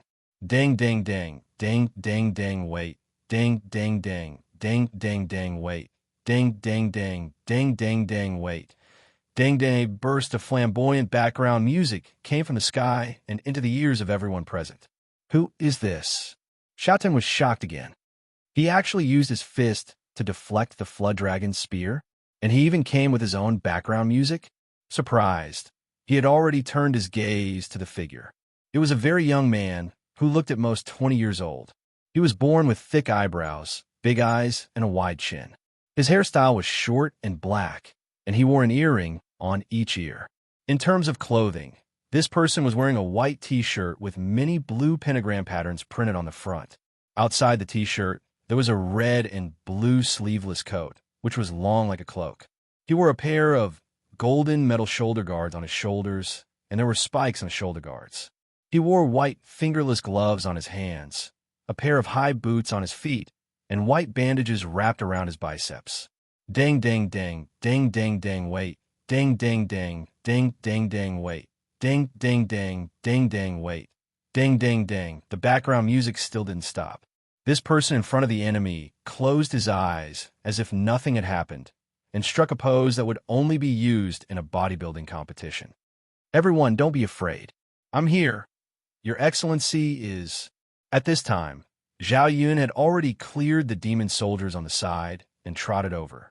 When he saw the person, he showed a puzzled expression. It seemed that even he had never seen this character before. "Me?" The person still had his eyes closed, and he looked like he was asking for a beating. "Don't ask for my name." As he spoke, he changed his pose again. His legs were slightly apart, and he stood upright. He crossed his arms over his chest and said, "I am Yun, the white and flawless Yun. Lei Jian is my relative, F***ck me." Wang Tanji was about to lose his mind. Which mental hospital did he escape from this time? What the hell is wrong with this script? Why does this handsome and strong guy need this Chinibu to save the scene? Chapter 817. Zhao Yun and 12 swordsmen didn't know what to say when they heard the strange answer. The Flood Dragon's reaction was, he immediately deactivated his peerless awakening state and took a big step back. "Damn it, you're lucky today. I'll make you pay for this sooner or later." After saying this, he turned around and fled into the distance. Flood Dragon was a rather intelligent person. Currently, the demon soldiers that he led were all killed by Zhao Yun. Furthermore, he was fighting 1 against 3. He did not consider Xiaoten a threat, so he did not count him in, so he was at a disadvantage. It was better for him to retreat before he was injured. Otherwise, he might not be able to escape if he continued to fight like this for a while. Are we going to let him go? Xiaoten wanted to chase after Flood Dragon because he felt that if he didn't get rid of Flood Dragon, he would be a big threat. As the saying goes, don't chase after a cornered enemy. Zhao Yun replied, "Let him go." General Zhao was good at talking. When he said, "let him go," it sounded like they had let Flood Dragon go. However, in fact, they had no choice but to let Flood Dragon go. Not to mention that Swordsman's hands had not fully recovered. Zhao Yun was also injured in the battle with the demon soldiers. If Flood Dragon fought and retreated, they wouldn't be able to gain any advantage. Okay. After Xiaotan heard this, he didn't know what to say. Among the 4 of them, he was the weakest. In the battle just now, he didn't play any role. Under such circumstances, he didn't want to chase after Flood Dragon. "By the way, I am Zhao Zilong from Mount Chong." Zhao Yun looked at the man who scared Flood Dragon and said, "I haven't asked. Are you okay?" Unexpectedly, the man ignored Zhao Yun completely and walked directly to 12 swordsmen. He kept his arrogant and annoying look and said with his eyes closed, "Are you okay? Mississippi okay? Don't ask me. You better not ask me. Don't fall in love with me, because the prodigal son doesn't need a woman. The prodigal son is very lonely." The moment Sword Sovereign heard the word miss, he was already shocked. He really didn't know what kind of expression he should use to respond. He originally wanted to say something, but the other party was minding his own business and didn't give him a chance to interrupt. All right, goodbye, miss, the man continued. You seem to want to say something? If not, I'm leaving. I know what you're thinking, but we're from different worlds. It's impossible for us to be together. Just think of me as a cloud that passed through your heart. Just remember this. After saying this, he turned around. His long robe fluttered in the wind, leaving behind a back view that hid his achievements and fame. Sigh, another girl is going to cry for me. I'm really an amazing man. Wah! Before he could walk far, this guy let out a silly laugh. This made his forced cool act seem even more lowly. Sword Sovereign, aren't you going to say anything? Zhao Yun moved 2 steps sideways and came to Sword Sovereign 12 Regret's side and asked in a low voice. There's no need. Sword Sovereign replied softly with a pained expression. Since he's already gone, let him go. Sword Sovereign was indeed worthy of being the successor of Confucianism. He had an extraordinary demeanor when dealing with people. Under such circumstances, if he were to say, "Brother, I'm a man," then the situation would definitely become extremely awkward. It was better to just remain silent and let the other party leave. As the saying goes, endure for a while and calm the waves, take a step back and stay away from Chinibyu. But, speaking of which, Zhao Yun continued, Sword Sovereign, your hairstyle, it's easy to misunderstand. Sword Sovereign continued. Yes. Zhao Yun nodded. The two of you. At this moment, Xiao Tan jogged all the way to the two of them. Thank you for your help. There's no need to be so courteous, Zhao Yun replied. Any enemy of Lu Ji is my friend. I haven't asked. On the other side, Sword Sovereign looked at Xiao Tan and wanted to ask him how to address him. I'm Wang Tanji. Xiao Tan also looked at Sword Sovereign. May I know your name? Hero? I don't dare to call myself a hero. Sword Sovereign 12 Regrets. I'm just a person who asks for swords, Sword Sovereign replied. Oh, it's Brother Sword Sovereign. Sorry for the disrespect. Although Xiao Tan did not know Sword Sovereign, from his style, he knew that Sword Sovereign should be a character from the Thunderbolt puppet show. From his appearance, speech, and poem, Xiao Tan could roughly guess what kind of person he was. By the way, do the two of you know how to get to the Demon City? After some small talk, Xiao Tan asked a more practical question. Demon City? Zhao Yun was confused. It's the place where the martial competition is held, Wang Tanji added. Oh, it's Gu Jiqing, Zhao Yun said. Yes, Gu Jiqing, Xiao Tan hurriedly replied. He had taken the two words Demon City for granted. After Zhao Yun's reminder, Xiao Tan realized that the city should be called Gu Jiqing. Little brother Wang, are you going to Gu Jiqing to participate in the Wu Shuang martial competition? Sword Sovereign asked. Yes, I'm going. Xiao Tan nodded firmly. Sword Sovereign heard this and immediately turned his head to exchange glances with Zhao Yun. Although the two did not speak, their expressions showed everything. They both felt that Xiao Tan was going to die. Sigh, forgive me for being blunt.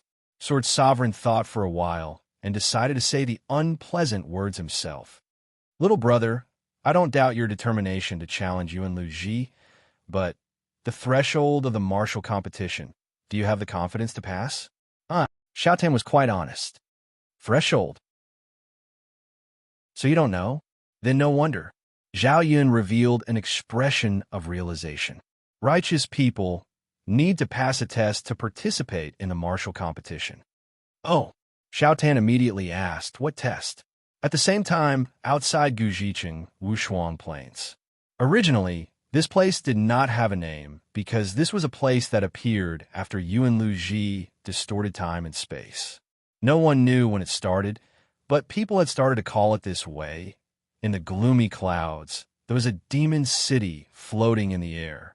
Below the city, there was yellow soil, dry rocks, chilly wind, and broken bones, rivers of magma intertwined in this wasteland.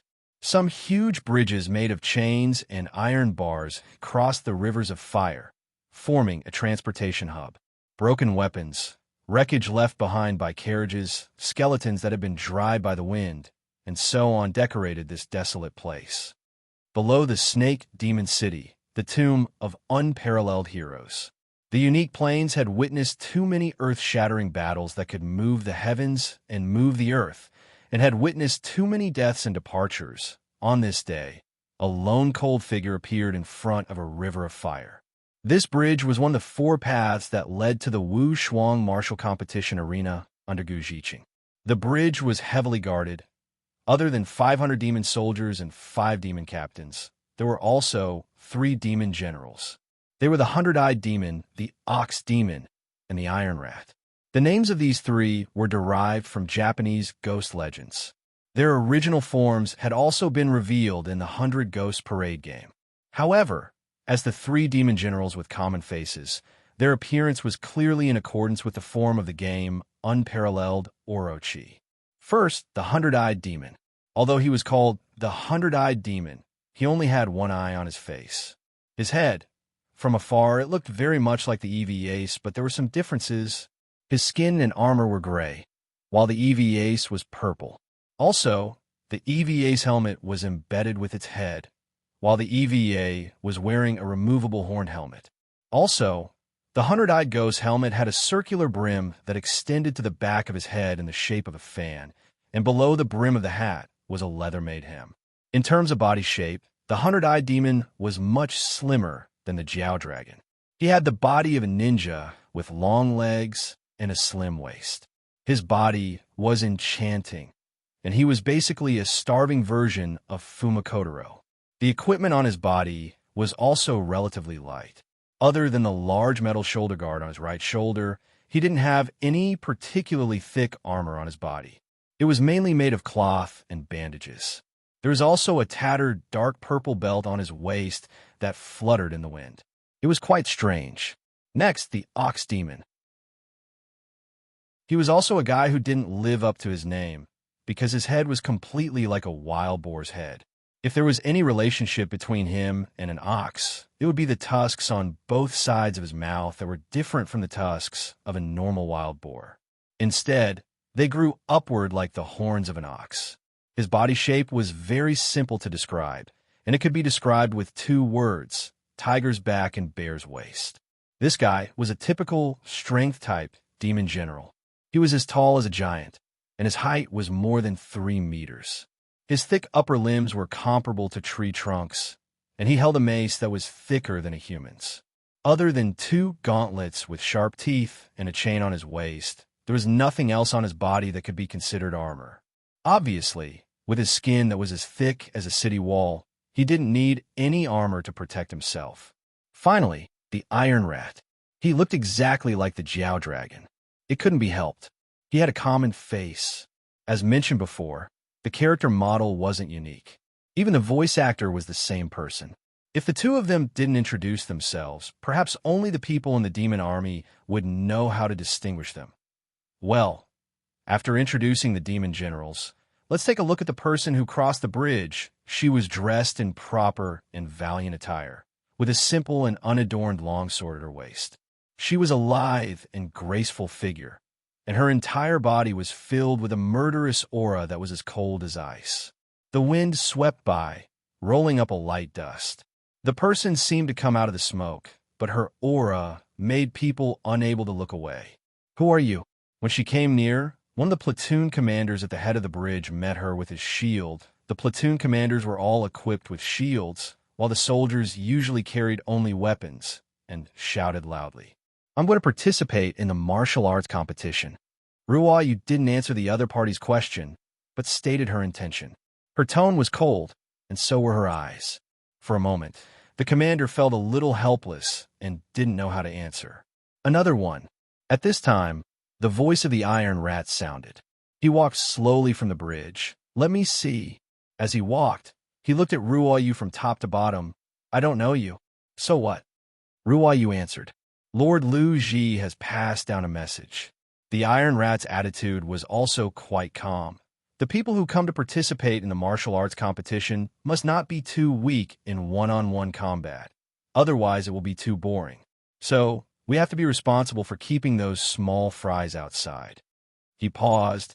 "If I knew you and knew your strength, I could naturally decide whether to let you cross the bridge immediately. Unfortunately, I don't know you." He looked back and looked at the 100-eyed ghost and the ox ghost in the distance. Brothers, have you seen this guy?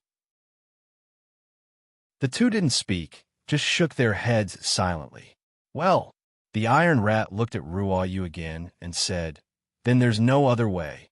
You have to prove your strength first before you can cross. Cutting you is a kind of proof? Ruoyu asked this question in a calm tone without thinking. Oh, the Iron Rat sneered. Don't worry. I haven't finished yet. He raised his hand and pointed behind him. You can choose between me and the two of them to be your opponent. As long as you can fight with any one of us for 10 moves and not be defeated, you can cross the bridge. When he said this, he still looked very relaxed. Of course, if you can really cut me, that's better. The others will never embarrass you. They will immediately let you cross the bridge, because Lord Lu Ji likes the strong the most. The devil generals under Lu Ji were not afraid of death. As long as Lu Ji was still alive, they could be resurrected by the power of the Devil King, so they were a little bit unafraid of death. Then I'll choose you. Ruoyu listened to the other party's words and replied in a rather impatient tone, Can I cut you now? Oh, good choice. I'm the weakest of the three of us. The Iron Rat laughed, raised the spear in his hand, and put on a fighting posture. Whoosh! In response to him, there was a sword sound. The soul moved, and the sword edge arrived. Ruoyu used the advanced use of extreme efficiency, limit explosion, freeing her right hand. This sword was fast, accurate, and heavy. The sword edge fell from a just right angle, simple and direct without any skill. There was no extra skill, nor was there any external sword chi. All the power was concentrated in the sword. Bang! With a golden sound, the spear rose and the shadow retreated. After one move, the Iron Rat's expression changed abruptly, and he retreated several feet. His trembling hands and the cold sweat on his forehead announced the tyrannical power of the sword just now. The 100-eyed ghost and the ox ghost, who were originally bored in the distance, instantly cheered up and looked at the woman with the sword vigilantly. Who the hell is this guy? The Iron Rat, who had regained his composure, was still in shock. If I hadn't instinctively blocked with my spear, that sword would have cut me in half. In this script, most of the devil generals under Lu Ji were experienced and knowledgeable. They had fought with many masters from different universes and planes, and they had died in the hands of those people more than once. As long as there was a powerful character, the devil generals would have an impression of them. Therefore, after receiving Ruoyu's move, the Iron Rat was very surprised. This female swordsman was at least a quasi-first-rate master. How could he not know her? I see. Ruoyu's voice interrupted the Iron Rat's thoughts. You're stronger than I thought. I may not be able to cut you in 10 moves. Don't be complacent. Ruoyu's attitude made the Iron Rat angry. I was just careless just now. As long as I take it seriously, don't be stubborn. Suddenly, another voice joined their conversation and laughed. Even I can see that you're scared to death. Who's there? The voice came from the side of the Iron Rat. At this moment, the Iron Rat was like a frightened bird, and a little wind made him very nervous. Ning ning ninjutsu. But there was a soft sound with 2 cold lights. The Iron Rat's reaction was not slow. He immediately waved his spear and knocked away the 2 shurikens. Oomph! Here comes a nasty guy. When the other person's figure flashed from the light and shadow, the Iron Rat already knew the identity of the other person. In the next second, a female ninja appeared in front of everyone. She was wearing a white corset, and her hands and feet were covered with silk. She opened her mouth and said to Rainy, Yo, miss, your skills are not bad. How about you travel with me? Her tone sounded very charming, and she had a strong aura of an older sister. However, her appearance looked like that of a young girl. She had beautiful short hair, a hot figure, and even her voice sounded delicate. It's hard to imagine that such a cute woman is a cold ninja in the setting. Ruoyu looked at the other party, thought for 2 seconds, and then, yes, gave a concise answer. Oh, this child doesn't seem to like to talk very much. Ning Ning smiled and said. After this sentence, she looked back at the Iron Rat. Hey, the nasty guy over there, can you get out of the way? Our strength should be enough to participate in a martial arts competition, right? That's right, but the Iron Rat has been angered by them, and he can't not get back his face. Oomph, you are very confident, the Iron Rat said coldly. A mere spy can do assassination and eavesdropping, but the martial arts competition is a head-on struggle. What are you doing? What does it have to do with you? Ning Ning replied. Are you going to get out of the way or not? What if I don't? The Iron Rat said, waving his hand and making a gesture to the rear. The hundreds of demon soldiers understood, spread out their formation, and closed in. What? Are you going to disobey your king's order? Ning Ning asked. Huh. The Iron Rat laughed. He imitated the tone of the other party and replied, What does it have to do with you? You. Although Ning Ning was angry, in the face of so many demon soldiers, she did not dare to fight. Just as she was thinking about whether to call Ruo Yu to retreat together, there was a poem in the sky. Raise your head for 1,000 hills far away, roar in the wind. Look for an enemy to fight with. It's cold at the top. Chapter 8:18. This poem is... Before the person who recited the poem appeared, Iron Rat was already in a cold sweat. His eyes darted around, and his whole body was tense. He had not seen the enemy yet, but he was already extremely nervous, as if the enemy would appear in front of him at any time. Whoosh! A moment later, there was a soft sound. A graceful figure appeared in front of the demonic army's formation. The newcomer was dressed in white and had white hair. His face was like jade, and his hair was swaying in a breeze. He had an extraordinary temperament. The indifferent and taciturn Windmark did not need to make a move. Just standing in front of the enemy was enough to make the enemy unable to move. From this, one could see how extraordinary his cultivation was. Damn it! Iron Rat's hand unconsciously clenched his weapon, and he thought to himself, here comes a guy as strong as a monster. Ah, it's Uncle Wind. After seeing Windmark, Ning Ning was relieved. She turned to Ruo Yu with a smile and said, Girl, you don't have to worry now. Uncle Wind is super reliable. I know, Ruo Yu replied. While speaking, she had already put away her sword. Obviously, Ruo Yu was quite familiar with the characters in the Thunderbolt series. When Feng Bujue first met Ruo Yu in Shaoling, he had complained that the two nicknames like Rain and Laughing Soul were quite Thunderbolt. His speculation was right. Ruo Yu had named her characters according to the style of Thunderbolt, which showed her love for the series. Magic Sword, Windmark. Ruo Yu continued, one of the legendary 3 swordsmen in the Devil Realm. Oh, Uncle Wind is such a famous person. Ning Ning did not know much about Windmark. She had only seen him a few times on the battlefield. Hey, Feng, are you going to participate in a martial arts competition too? On the other side, Iron Rat finally plucked up his courage and said something to Windmark. But Windmark only replied with 2 words, Get out of my way. His tone was cold, and his eyes were contemptuous. The words, Get out of the way, made the demonic soldiers retreat subconsciously. TSK. Iron Rat gritted his teeth and muttered, Well, anyway, your strength is enough to cross the bridge. As he spoke, he looked at Ning Ning and Ruo Yu behind Windmark. But those 2 guys, Windmark interrupted Iron Rat with a questioning auxiliary word. If you want to interpret the word in detail, I think it should be translated as, Are you King looking for death? Why aren't you shutting up and making way for me? Of course, an expert like Uncle Feng would not say such lines. Even Brother Ju rarely said such lines. The real masters did not need to say too much. They only needed to communicate with their opponents with some short questions or comments. For example, not bad, you did your best, the human world is dirty again, and so on. The calmer you said it, the more powerful you could be. Okay, just let them pass. Iron Rat's timidity was exposed. Under the pressure of Windmark, he could only make a gesture to his subordinates behind him, asking them to let them pass.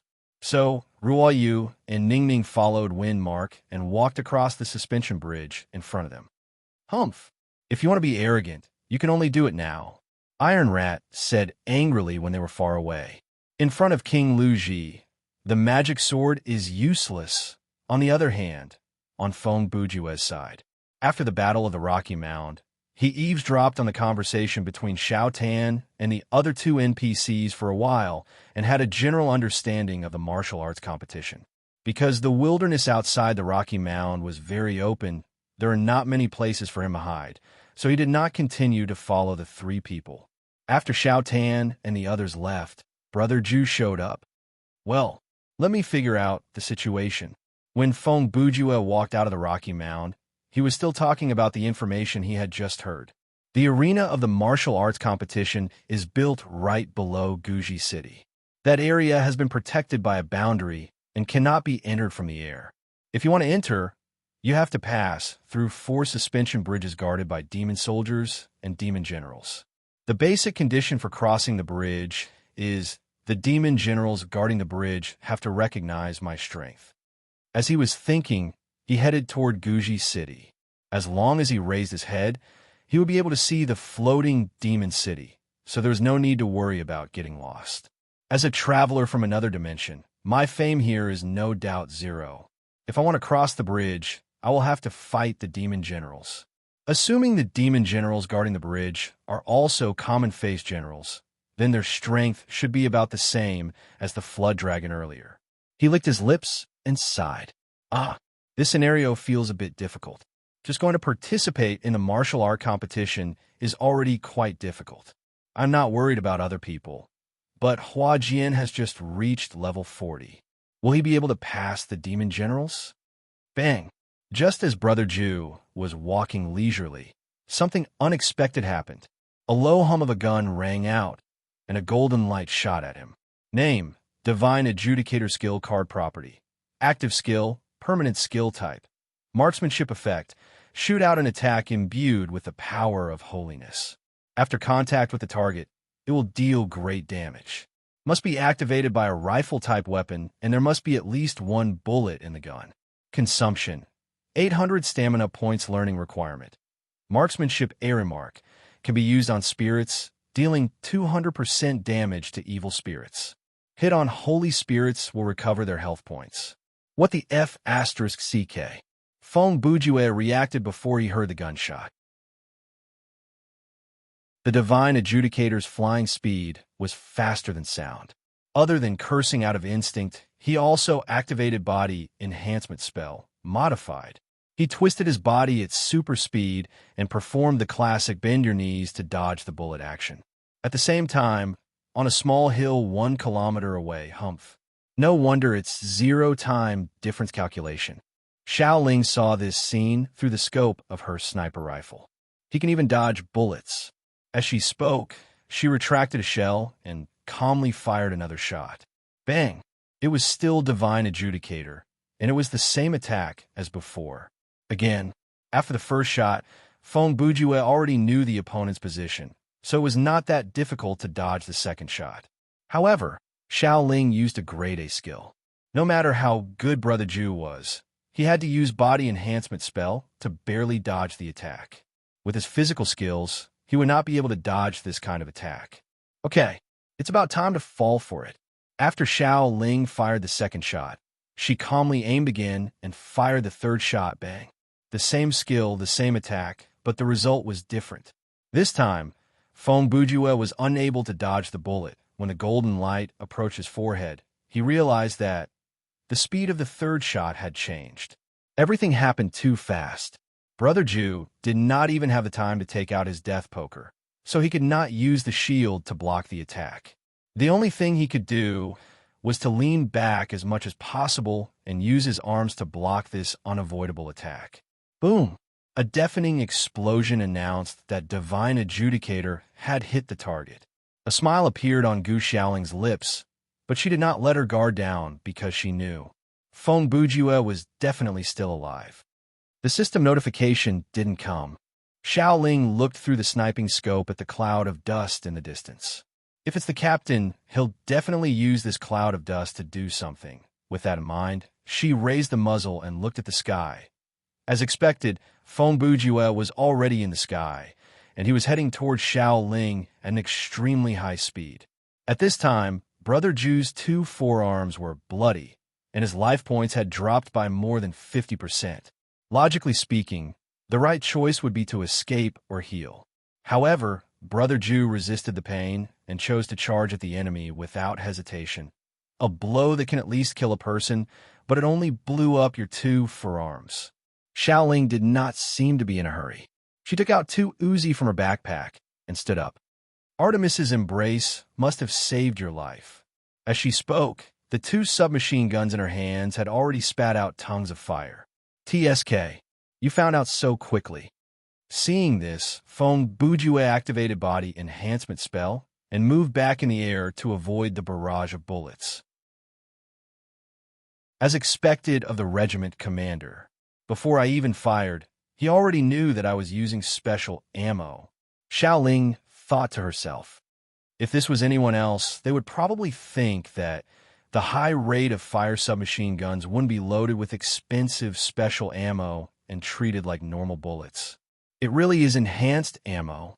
If I thought that was normal ammo and used Artemis Embrace's immunity to normal ammo to take it head on, I would have been turned into a sieve by now. On the other side, Brother Ju, who was jumping in the air, thought to himself, damn it, tycoons are indeed tycoons. With this kind of shooting, I'll lose a few RMB every second. The battle between these two was not only a contest of strength, but also a contest of psychology and intelligence. Both of them could come up with strategies that normal people would not be able to react to, and they could see through strategies that normal people would not be able to react to. The key was they knew each other's abilities quite well. This meant that it was almost impossible to win with a surprise move. Therefore, in this battle, whoever was at a disadvantage first would most likely be the loser in the end. Now, Brother Ju was in this kind of disadvantageous situation. If he lost in the end, there would be 2 reasons for his loss. 1, the environment was more favorable for shooting, and he would not be able to discover his opponent before they did. 2, because he had been in isolation for too long, he had no idea about the new equipment, new skills, and character growth that Xiao Ling had gained during this period of time. For example, the sudden acceleration of the 3rd shot was designed under the premise that Brother Ju did not have enough information. Name, Heavenly Peach spitting news item type. Weapon quality, perfect damage points, quite strong element, none special effect, miraculous strike equip requirement, marksmanship area mark. This is an old-fashioned Soviet-made rifle that does not have any optical aiming equipment, but a sniper hero used it to create a miraculous record of fighting solo for 32 days, shooting 442 times, killing 214 enemies, and coming out unscathed.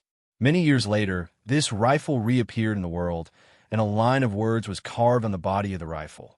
We are all sharpshooters, and each bullet kills 1 enemy. It was not that Brother Ju had not seen the special effect of Xiao Ling's weapon, but from the words miraculous strike, he could not tell what the effect would be, and that was why he was at a disadvantage earlier. So, he still managed to come at me. 5 seconds later, the first magazine of the 2 Uzi was basically empty. Even though Xiao Ling could use her excellent crosshair shooting and reload to make sure that there was no gap between the bullets, it was inevitable that the number of bullets would decrease. Feng Bujue made use of this opportunity that was not really an opportunity to use Jeppo, multiple flashes. With the price of taking 3 to 4 bullets, he opened up a bloody path and closed the distance between them in one breath. However, Xiao Ling still looked as if she had a card up her sleeve. Leader, the real killing move is just about to begin. Not bad, Feng Bujue replied. In this dangerous battle, the 2 of them were still able to talk very easily and even praise each other. This could be considered as a reflection of their mental fortitude. Kacha! In the next second, 2 sounds of metal colliding could be heard. Moon Slaughter and Falling Star had appeared. In this battle, Xiao Ling made full use of the advantage of being a sharpshooter. She made good use of every inch of distance between her and her opponent. Every time Feng Bujue got closer, he had to pay a price. Furthermore, his situation became more and more dangerous. Her Moonslaughter and Falling Star both have automatic calibration. In addition, her marksmanship is also at a rank. At this distance, it's almost impossible to dodge her bullets. We can only think of ways to defend. In the face of adversity, Feng Bujue's brain started to move. His speed of thought that was beyond the limit made everything before his eyes appear to have stopped. But my hands are already crippled, so I can't use any items, and I can't use Death Poker. Artemis's embrace doesn't give me immunity to her special bullets. At most, it can reduce the damage. With that in mind, he glanced at the game menu. Earlier, I lost a lot of life points from the Divine Adjudicator, and the wounds on my hands and the body enhancement spell are slowly reducing my life points. Now, with this remaining 19% of life points, I can at most survive 2 shots. Feng Bujue's estimation was accurate.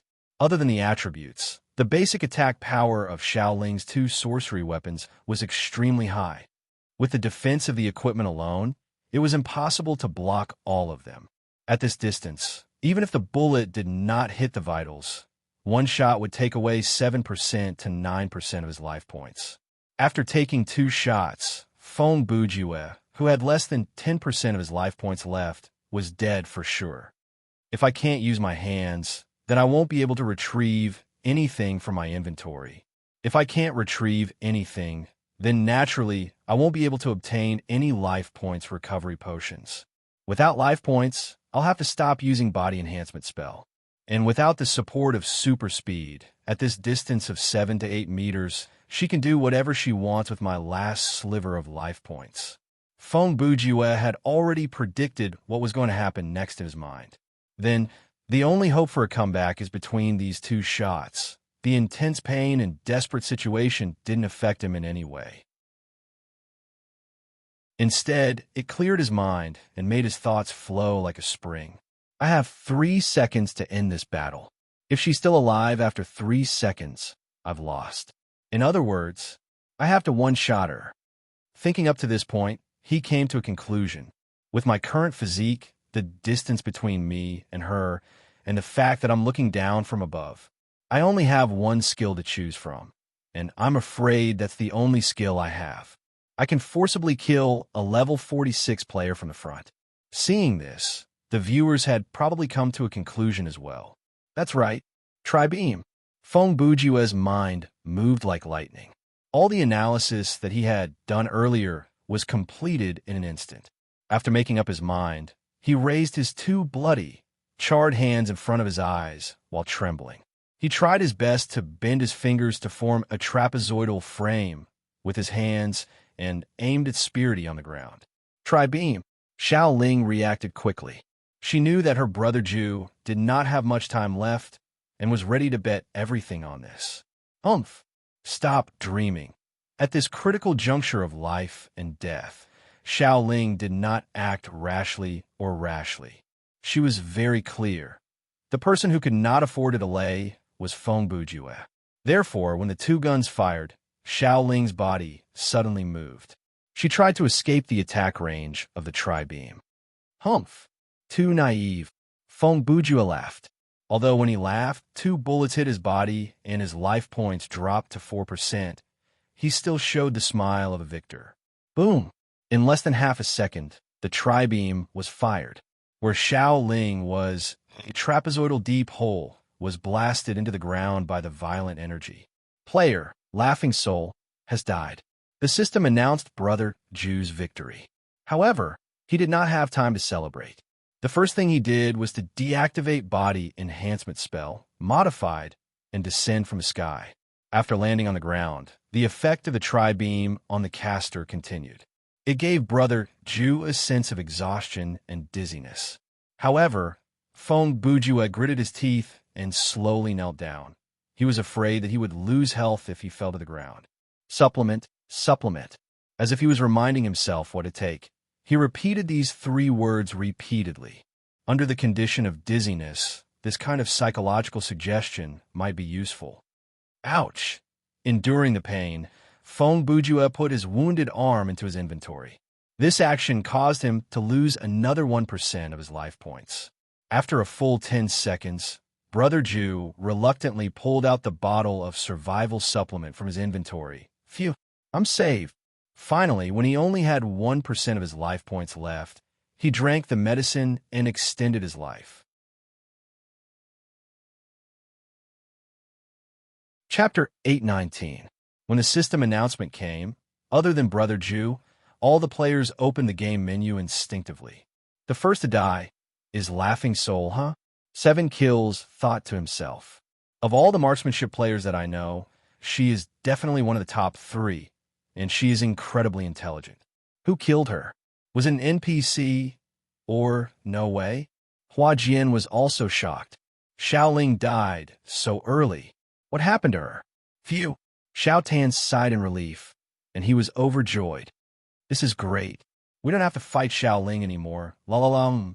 Ruo Yu's face was as dark as water, and she thought to herself, Xiaoling is not the kind of person who would provoke an NPC and be killed out of the scenario. To be able to kill her so quickly, is it really unfathomable? Actually, her analysis was a bit extreme. After all, there were many strong players in this scenario, and if the players were not careful, they might be killed instantly, but her conclusion did match up with reality. On the other hand, finally, I'm fine. When Feng Bujue stood up from the ground, his arms had recovered. Thankfully, I have Forest with me, or else things would have been troublesome. In those few minutes, he endured the excruciating pain and reached his festering arm into his inventory. With great difficulty, he took out a bottle of life points recovery potion and drank it. Then, after recovering a certain amount of HP, he did it again. At the cost of losing a layer of flesh, he spent about 10 seconds to take out Forest, one of the 5 pearls, from his inventory and activated the item's special effect. With the advice from the Count of Script and Dianhai King, Brother Ju knew that the unknown special effect of this pearl that contained the power of rhythm was the ability to instantly heal the wounds on the target's body. Cooldown of 24 hours. Only able to heal external wounds and repair limbs. Unable to remove debuffs such as diseases, curses, and poisons. Generally speaking, this was an enhanced version of the hemostatic agent that could be used repeatedly. In terms of dispelling debuffs, it was not as good as SCP-500, and in terms of healing, it was not as good as Senzabine. However, it was still a reliable support item, and it was better than nothing. For example, in the current situation, Su Rulin had saved Brother Ju's life. If he did not have this item, then he would have to drag his 2 injured arms and continue to play the game while his life points kept dropping. Phew, this girl is really hard to deal with. Feng Bujue finally had the time to sigh about the battle with Xiaoling. If she was there during the tournament for the best S1, all of Lute's level 3 and level 4 subordinates would have been defeated by her alone. This sigh was not without reason. In the tournament for the best S1, there were very few shooters who made it to the finals, and there was not even one pure shooters. This was because in the later stages of the game, when experts were as common as clouds, it was very difficult to advance to the next round if one were to use a pure marksmanship type, which would be helpless once the opponent closed in on them. For example, Swan, a dual marksmanship and soul spell master, had only managed to advance to the finals after much difficulty. Oh well, the sooner I get rid of this powerful enemy who can kill people from more than 1,000 meters away, the better it will be. Feng Bujue thought to himself. But I have a feeling the opponents in this scenario, other than Hua Jian, are not easy to deal with. Ruo Yu, Xiao Tan, 7 kills, any one of them could defeat me.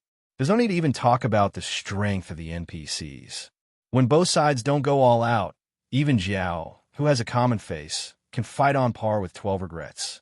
That means Ping Qing, Sheng, Daji, and the other unparalleled demon generals are at least at the level of triple innate. With that in mind, Feng Bujue felt that the situation was getting worse. As he continued on his way, he started to come up with some sinister plans. Let's talk about the other side. Miss Sin, who is also the level 40 Underworld Frontline's top healer, Flower in the Rock, had also arrived before a suspension bridge. The three guards on this bridge were True Sky of Jean, Zombie, and Nightblade God. They were also short, fat, lanky, and bulky. Ah, it's the three of you, Jean Jun Tian lazily muttered when he saw the newcomers. The you-three that he mentioned was not referring to Hua Jian, but the three people who were traveling with Hua Jian. The three of them were all unparalleled martial generals.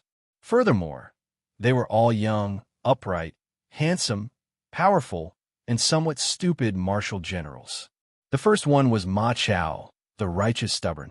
On his head he wore a helmet with antlers of frost, with a white tassel at the back, an iron plate mail with a white brocade belt, a white robe with a green velvet belt, a pair of bronze boots, and a dragon-point sword in his hand. In terms of physical appearance, his face was pink, his eyes were like shooting stars, his body was like a tiger, his arms like an ape, and his waist like a wolf. He lived up to his name as one of the 5 tiger generals. The second one was Neo Kengsu, the righteous idiot. He wore a white yin-yang master robe with a Warring States samurai armor on the inside. He wore a special horned helmet with the word love carved in metal on the front. He held a sword in his right hand and a stack of talismans in his left. In terms of physical appearance, his eyes were like cold stars and his eyebrows were like paint. He excelled in both civil and martial arts and was both intelligent and courageous. The third one was Azai Nagamasa, the Shinji Gigolo. He wore a pointed steel helmet with a golden horn on top of his head. He wore a blue and blue battle robe with dark-colored armor covering his limbs. There was a purple and white imperial belt around his waist. He wore a pair of metal boots and held the 8,000 halberd in his hand. He had a white face without a beard. His teeth were white, his body was strong, and his long hair was fluttering in the wind. He was a winner in life with many children and grandchildren. The three above were the famous Love and Justice trio in the unparalleled Orochi series. They gathered under the banner of righteousness to punish evil and eliminate traitors. They also respected the old and loved the young. The three idols were righteous. Of course, their strength was not bad either. Ma Mengqi was an upright young man who dared to fight with Su Chu and Zhang Fei. He was definitely one of the strongest, unparalleled generals. You're Ryu Ji's lackey. Hurry up and get out of the way. Facing Jin Shin, Neo Kaneko took the lead and shouted, "It doesn't matter if I let the three of you pass." Neo Kingsa said and looked at Hua Jian. "Who is this guy? I don't know her, and she's dressed so strangely." Indeed, the black suit and long coat of Dr. Jackal was quite rare in this world. Feng Bujue's long suit and Shaoling's Special Forces uniform were similar. They were too modern. In comparison, Ruo Yu and Xiao Tan's outfits did not look out of place because there were quite a number of unparalleled warriors who were dressed in ancient Western outfits.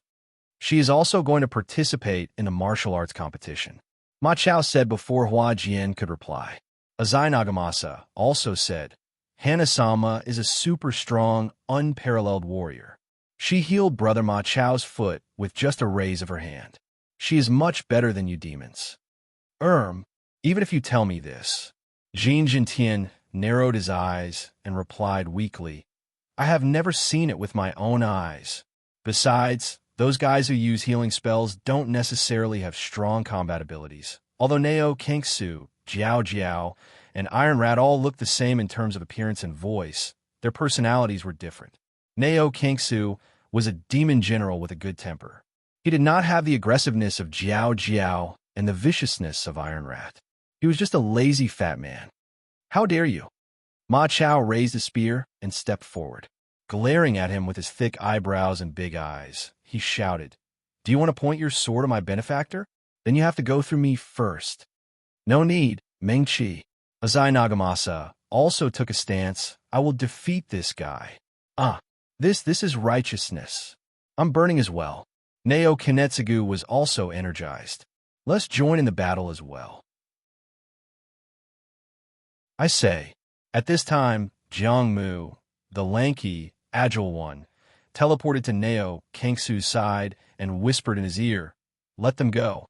He looked up and glanced at them with his only eye. These three righteous idiots are quite strong, and fighting with them feels so shameful. Well, that's true. Neo, Kingsu whispered. Then he looked up and looked at the four in front of him. Well, since you have said so, please, at the same time on the other side of Wushuang Plain by the Fire River. Who are you? Xiao, another guy who looked like Jiao, looked at Seven Kills and asked. Seven Kills, who was wearing the uniform of Blade, looked like a passerby. Their uniform was very simple. They wore dark-colored clothes of moderate thickness. The material of the clothes was very tough and convenient for movement. In short, everything was for low-key and practical. I told you, my name is Seven Kills. Seven Kills replied calmly, neither servile nor overbearing. He had a good attitude. If he could avoid fighting, he would not fight. If he really wanted to fight, he was not afraid of them. So I asked you, who are you? Xiao asked again. I have never heard of you. He turned to look at the other two demon generals behind him. Do you know this guy called Seven Kills? 1 second later, the two of them denied it. Look, no one knows you. Xiao shrugged and looked at Seven Kills. Looking at your appearance, you were most likely a minion. There was nothing wrong with his logic. However, as a commoner, he did not have the right to criticize Seven Kills. Let me give you a piece of advice. If you can't even defeat Captain Miao Dian, you should just go back. Seven Kills chuckled. I think I can still defeat Corporal Midian. Is that so? Xiao continued. How about this? Let's fight. If you're lucky enough to survive, I will let you pass. Sure. Seven Kills said, you can attack me first. What did you say? Xiao froze and then laughed. Ha ha! Are you kidding? You're using a weapon like a glove, and you want me, who uses a spear, to attack you first. He shook his head and said, an inch longer, an inch stronger. Have you heard of this saying? My gap, the effective attack distance, is much longer than yours. Isn't it bullying to attack first? You seem to be quite righteous. Seven Kills laughed as well. Ha! Of course, Xiao said smugly. Who do you think I am? Everyone in LVG's army knows that I, Lord Xiao, am a real man. Then I'll grant you your wish, Seven Kills replied. When he said this, his tone turned cold, and his eyes changed. Xiao was keenly aware of this and immediately assumed a defensive stance. Oh, you are quite arrogant. Instantly, the atmosphere around them changed drastically. Even the demon soldiers and generals behind Xiao sensed this change. Above the desert, at the edge of the river of fire, evil clouds rolled, and the desire for war was overwhelming. Seven Kills focused his eyes, and with a burst of fighting spirit, he charged forward and launched a powerful punch. Xiao held his breath, and his demonic energy burned. He raised his spear to block the punch.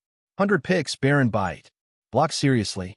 Instantly, the fist and spear clashed, and there was a strange light. Name, 100 pickings, wild bite, skill card property. Active, permanent skill type. Fighting effect, the left leg rotates, the upper body rotates, and a side hook. Cooldown, 30 seconds. Consumption, 100 stamina points. Learning requirement. Fighting mastery Mark. This is the basic move of the Kusanagi style. It can be combined with 100 picks, 100 picks, 100 picks, 100 picks, 100 picks, 100 picks, 100 picks, 100 picks, 100 picks, 9 wounds, and outer moves. This was a very simple move. In terms of power, it was not as powerful as Flying Dragon Fist, which could be learned at Grade C Fighting Mastery, of course. Flying Dragon Fist consumed 8 times more stamina points, and in terms of speed, it was only moderate.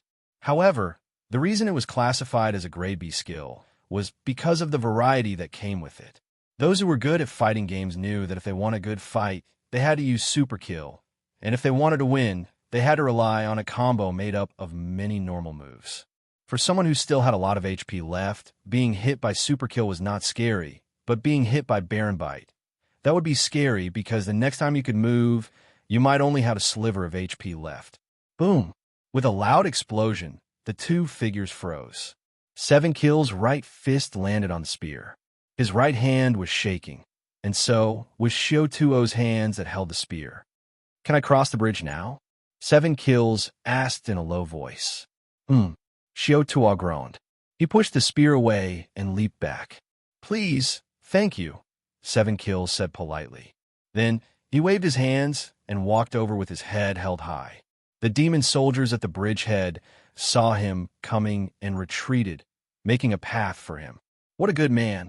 Shotuo stared at 7 kills back and said a line full of love.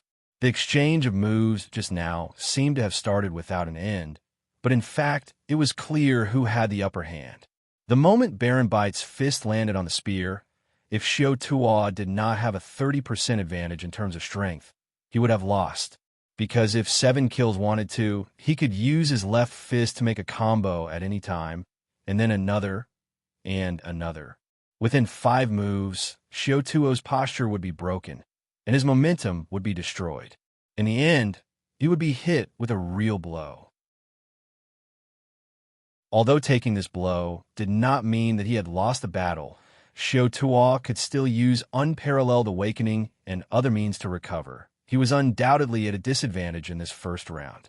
Of course, the reality was that 7 kills did not finish this combo. Since both of them knew what was going on, there was no need to go all out. After one punch, he would ask, "Can I cross the bridge now?" That way, 7 kills would be able to get off the bridge, and 7 kills would be able to save some stamina points. It was a win-win situation. Phew, another powerful guy.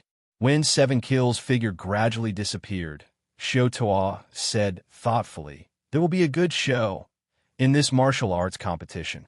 On the other side, Wang Tanji, Sword King 12 regrets, and Zhao Yun finally came to a suspension bridge. Fortunately or unfortunately, this suspension bridge was special because it faced the entrance of ancient Wisdom City. Therefore, Daji, Luji was not involved in this kind of thing, had arranged for an unparalleled demon general to guard this bridge. This person was wearing a full black armor from the Warring States period. There was a huge golden crescent horn in front of his helmet, and there was a strange Western-style long saber on his waist. It looked like a saber and a sword, and under his cape, there was a pair of guns. The most obvious thing about him was that he was wearing an eye patch with a coat of arms on his right eye. Are you kidding me?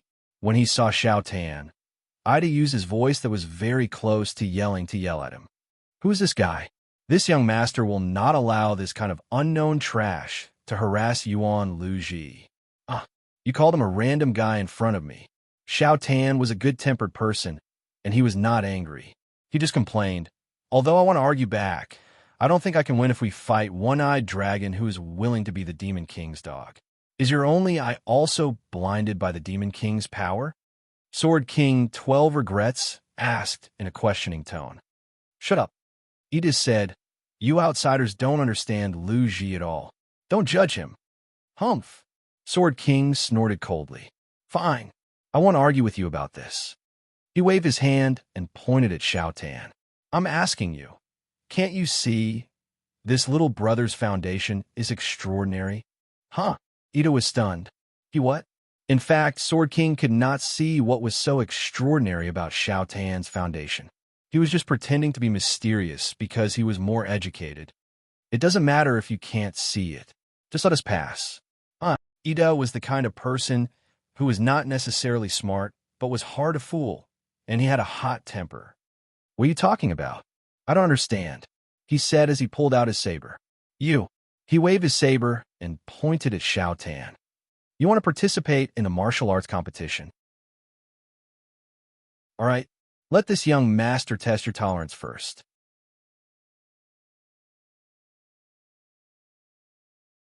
Chapter 820. Hello, everyone. It is time for the monthly preview that I will write 12 times a year. First, I would like to thank everyone for their support during the annual voting. Even though I did not win any awards in the end, I'm still very happy. The number of votes for Thriller Paradise was clean, and the ranking on the overall ranking was not low. I was proud of that. Every vote that you have given me is meaningful, and it is far more important than the result itself. Once again, thank you. Next, I have to reflect on last month's update. I have once again achieved full attendance in January. and that is something worth celebrating. To celebrate, I have decided to skip the update for 2 days. At this point, everyone has already raised their middle fingers at the screen. Even if they did not raise their hands, their hearts were already raised. Therefore, I have a piece of good news to help everyone calm down. And that is, the comic version of Thriller Paradise is about to be released. If nothing unexpected happened, it would begin serialization in the Good Comics magazine in March. Currently, I do not know much about it. Like everyone else, I am waiting for it to come even though I have already adjusted my bottom line. Alright, now it is time for the official content of the preview. As you can see, I have upgraded Thunderbolt Martial Art Competition to Museum Martial Arts Competition, and I am currently working on it. How will the plot unfold? Should I say, please look forward to it in a mysterious tone? Or should I honestly say, even I do not know about it? In any case, the plot of this scenario will focus on fighting and comedy. During the progress of the scenario, I will list out the detailed character data of all the members of the Underworld Frontline one by one to pave the way for the next phase, tournament for the best S2. The story of S2 will be grander and more complicated than S1. The 4 pillars of divinity, the anomalies, the higher-ups whose positions are unknown, and the factions of heaven and hell will all appear. The Underworld Frontline that I have wanted to write for a long time can finally be implemented. As for when S2 will start and when it will end, only the god of haiku, the god of novels will know. That is the preview for February. 3 days and 2 sleeps wishes everyone a happy new year, happiness, and good health.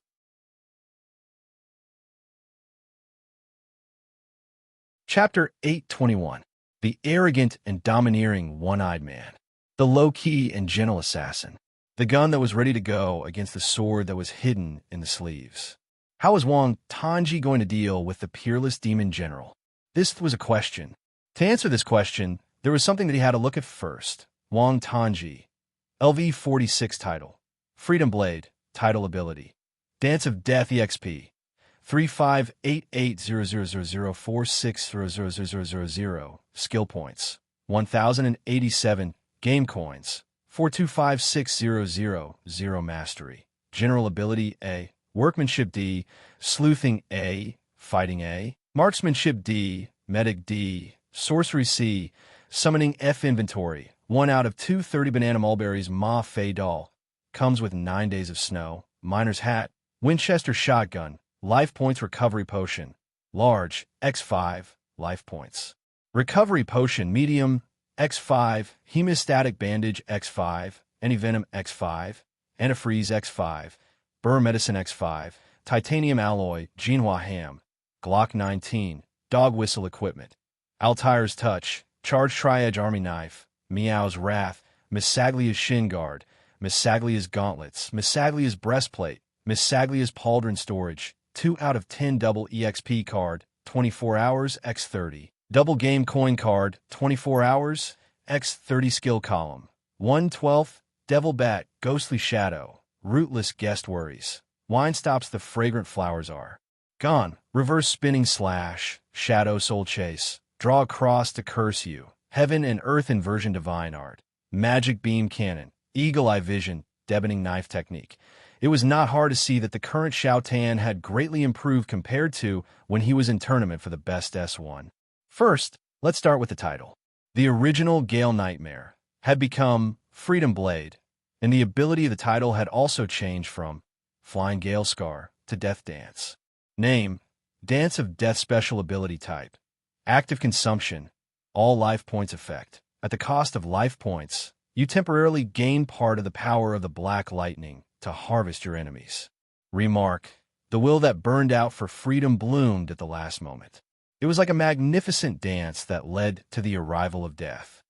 It was obvious that this was a move to perish together with the enemy. It wouldn't be used unless it was absolutely necessary. As a trump card, it was perfect. If he still lost after using this move, then he should have accepted his loss wholeheartedly. Next, they looked at Xiao Tan's specialization.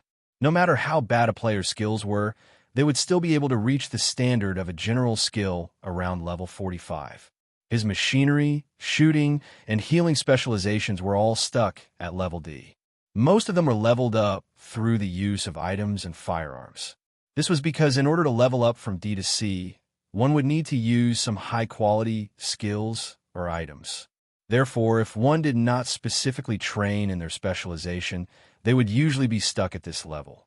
As for Xiao Tan's two main specializations, scouting and combat, they have long since reached a class.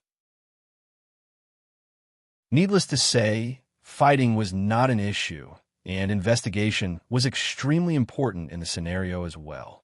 Using the duel between Feng Bujue and Gu Shaoling as an example, Shaoling, who had a sleuthing mastery level A, was able to discover Feng Bujue earlier than Brother Ju, who had a sleuthing mastery level C, and that was how she gained the upper hand.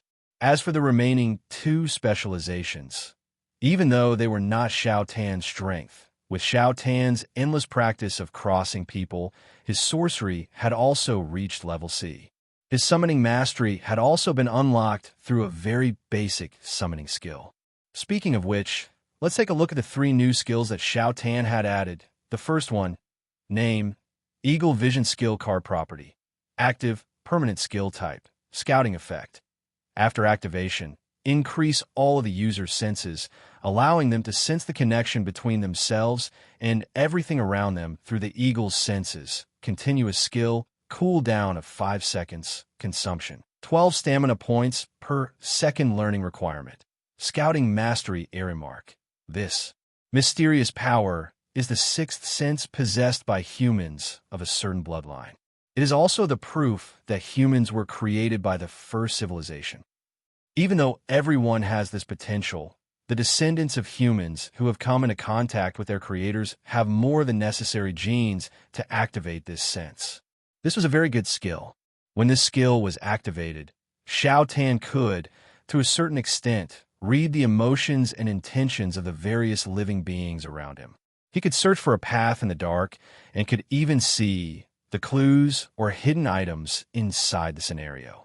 Its low consumption and practical effect made it worthy of being a level A skill.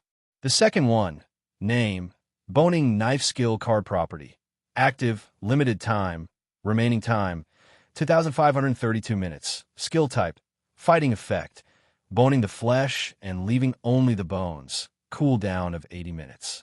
Can only be activated when using a bladed weapon. Ineffective against targets that are too large, consumption, 1,000 stamina points learning requirement. Fighting mastery Embark. According to legend, this was created by a chef at Dragon Inn. It is as fast as the wind and incredibly powerful. Be it man or beast, it is as easy to chop them up.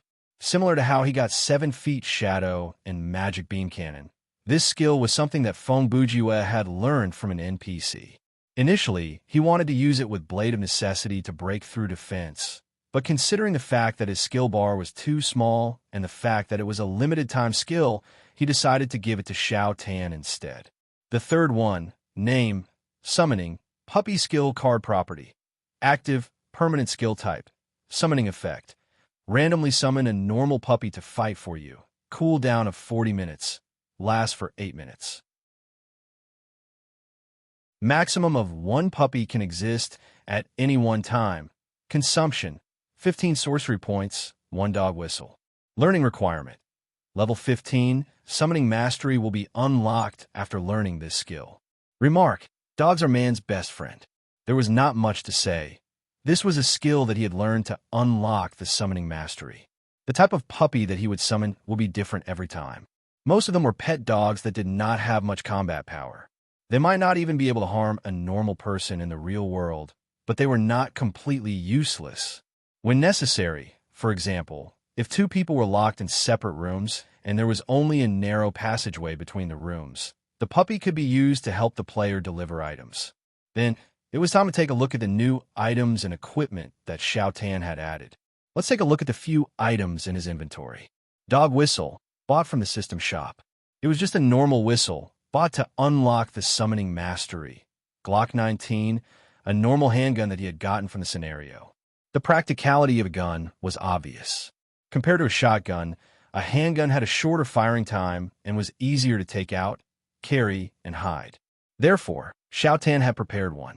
As for the titanium alloy Jinhua ham, he had gotten it from the scary nursery rhyme scenario. Whether you believe it or not, it was an equipment. Name, titanium alloy Jinhua ham item type. Armor quality, excellent defense points, quite strong element. Absorb special effect, block physical damage below a certain level. Very effective against slashes. Equip requirement, general ability B. Note, this shockingly shaped shield is the product of a bet between two engineers. It is made from titanium alloy, and its interior is filled with several unknown metals.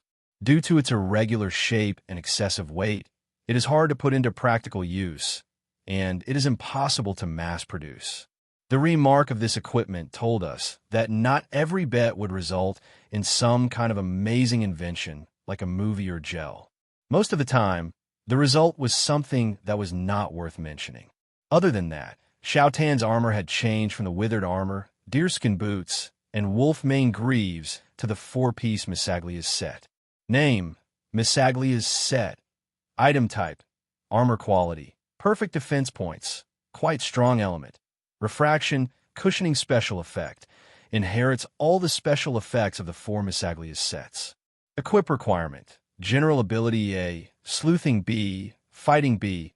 Remark, a half-metal, half-leather armor that is light, sturdy, comfortable, and reliable.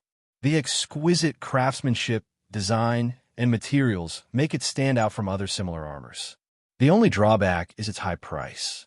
Although it wasn't as good as the legendary Altair suit or the Batman suit, the special effects of this suit were still very powerful. The ability to walk on the wall for 15 seconds, Misaglia's shin guards, a slight increase in arm strength, Misaglia's gauntlets, a reduction in the consumption of stamina points for all movement-type actions, Misaglia's breastplate, and an increase in levitating time, Misaglia's pauldrons.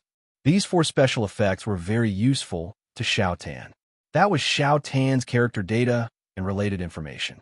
At this point, you should have a more detailed understanding of Wang Tanji's current combat ability. Other than that, there was something else that needed to be mentioned. Actually, after the S1 competition, Shao Tan had become a famous player. Of course, he was not as famous as Brother Ju. Compared to the star players from the big gaming studios, he was still a distance away. However, his fame and popularity were not low. As for why, the reason was simple. First, he was a player who had entered the top 50 of the first season of the tournament for the best. During the process, he had eliminated Long Aomin and 7 kills, 2 top players from Blade Edge, so it was normal for him to attract some attention. Second, he was handsome and had a good presence. Therefore, no matter how one looked at it, Wang Tanji should be categorized as a top player. Since he was a top player, then what Feng Bujue, 7 kills, and Ruo you could do, he could do as well. You said you wanted to test my tolerance. Shao Tan looked at Ida, who had drawn his sword, and mocked him with a bitter smile. You said you wanted to spar with me. What? Ida roared. You don't even dare to draw your sword? Then why did you participate in the martial arts competition? It's not that I can't spar with you. Shao Tan's tone was still calm, and it formed a great contrast to Ida's loud voice. But I want to ask, between you and that General Jiao, who is stronger? What? Ida was startled when he heard that, and then he laughed loudly. Ha ha! After laughing for a while, he suddenly roared angrily. Stop joking. How dare you compare me to that kind of trash? Do you believe that I won't cut you down? Okay, I understand. Shao Tan narrowed his eyes, nodded, and then said, Then I will say what I want to say. At this moment, a trace of imperceptible killing intent flashed in his eyes. You are too strong. He paused for a moment. With my ability, I can't spar with someone as strong as you. Umph. Ida sneered. Frankly admit that you are weak? Fine. It is important to know one's own limits. You can go, and I will spare your life. As he said that, he put away his sword, turned around, and was ready to leave. I haven't finished yet. Unexpectedly, Shao Tan continued to speak. What? Ida Masamune suddenly turned around and stared at him with his one eye. I can't spar with you because... Shao Tan's tone changed slightly. Against an opponent of your level, all I can use are all sure kill methods.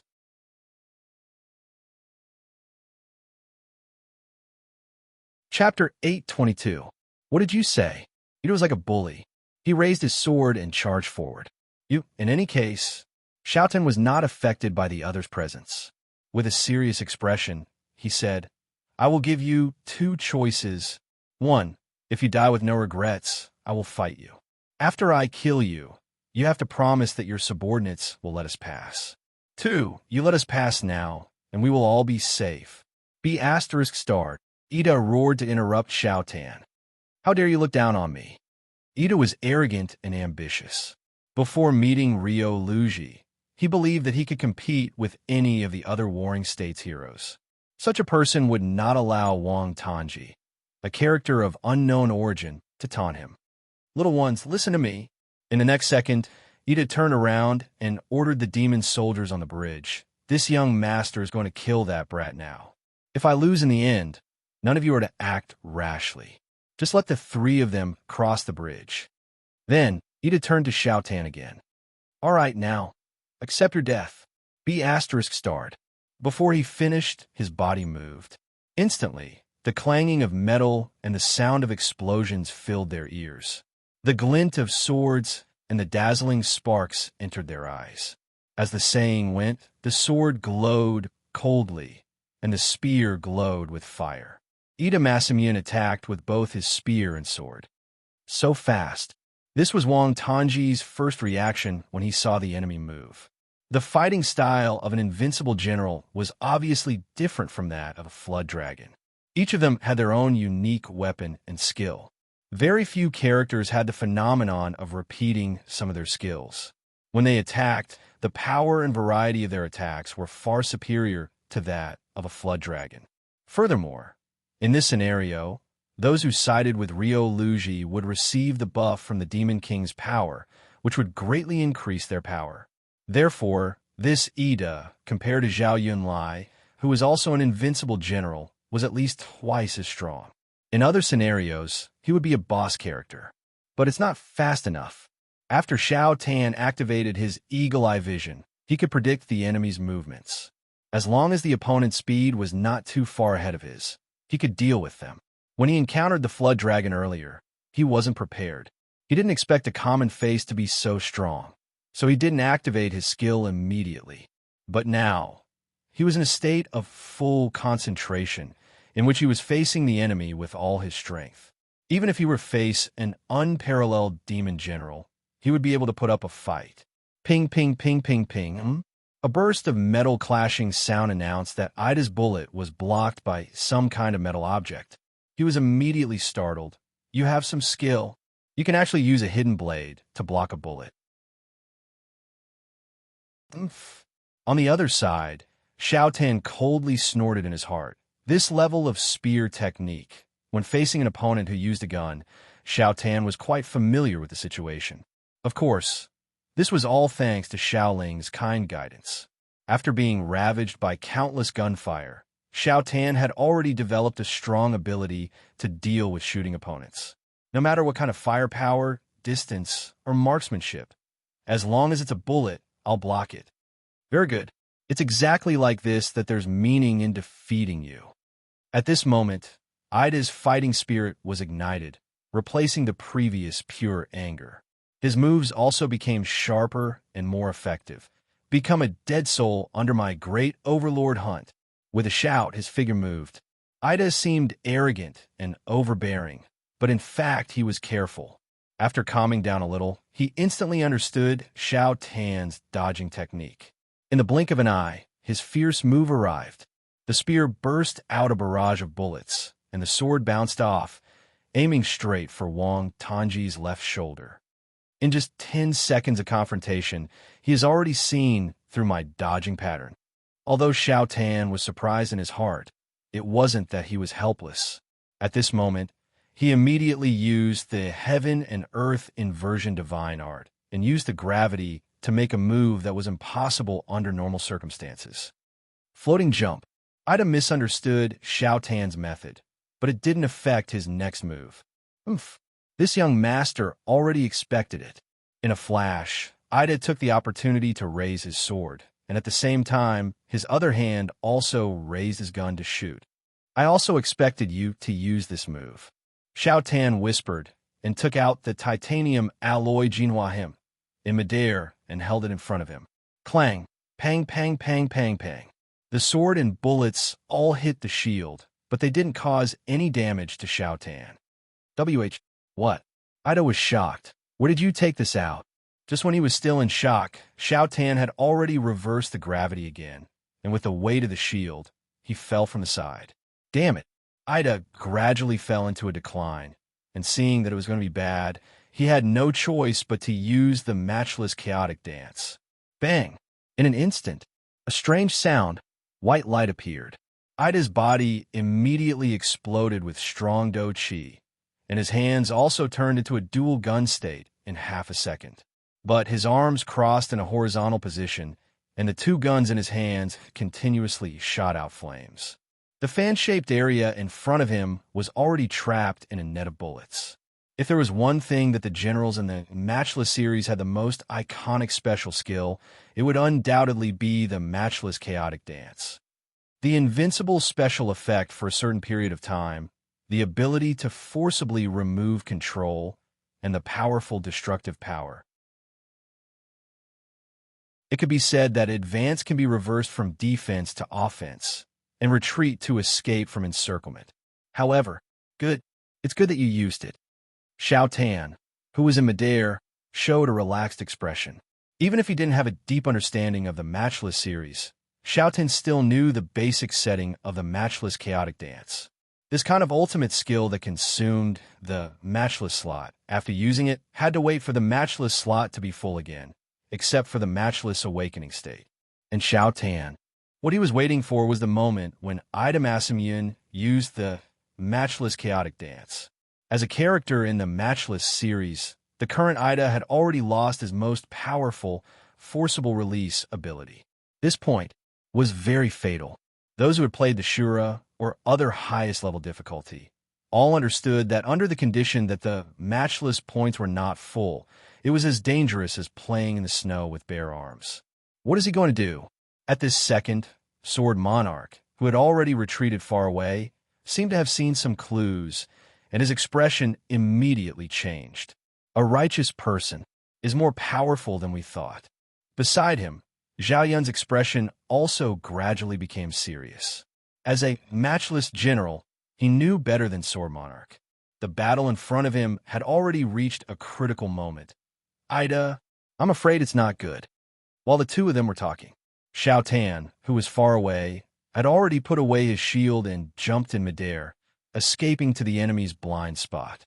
The moment Ida Masamune's Matchless Chaotic Dance stopped, the assassin in the air finally revealed his fangs.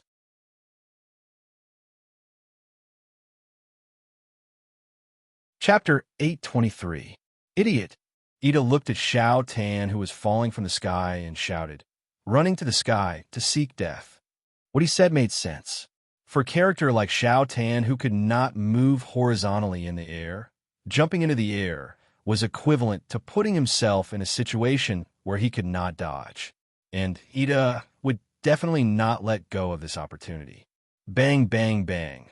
Instantly, the continuous gunfire resumed. They were aimed at Xiao Tan, who was falling from the sky. Wang Tanji was already prepared. He took out the titanium alloy Jinhua ham again and used the advantage of being in the air to make his body perpendicular to the back of the shield. This way, the weakness of the shield's irregular shape and heavy weight did not exist. Not only could it block all the gunfire attacks, it could also increase the speed of Xiao Tan's falling attack. Taking it out again, that strange shield. Seeing this, Ida sneered, playing tricks. As he spoke, he had already thought of a countermeasure. He immediately sneered, "Humph, but the attack itself is still so simple that it's laughable." When he finished speaking, his body moved. He shrank the ground as fast as lightning and arrived at the side of Xiao Tan's falling point. Let this young master tell you, fighting is not so simple. Ida saw the moment when his opponent was about to hit the ground and made this high-speed movement. At this time, he raised his sword and slashed at Xiao Tan's blind spot that was not protected by the shield. But, that's right. At this moment, Xiao Tan's eyes were filled with killing intent. Fighting is not so simple. In the next second, the sword slashed, and the sound of metal clashing was heard. What? Ida was shocked to find that his sword had pierced through his opponent's body and slashed at the inside of the shield. I fell into a trap. In almost half a second, the shocked Ida realized the problem. It's an illusion. His guess was right. What he slashed was the afterimage created by wind stops dust, fragrant blossoms are gone.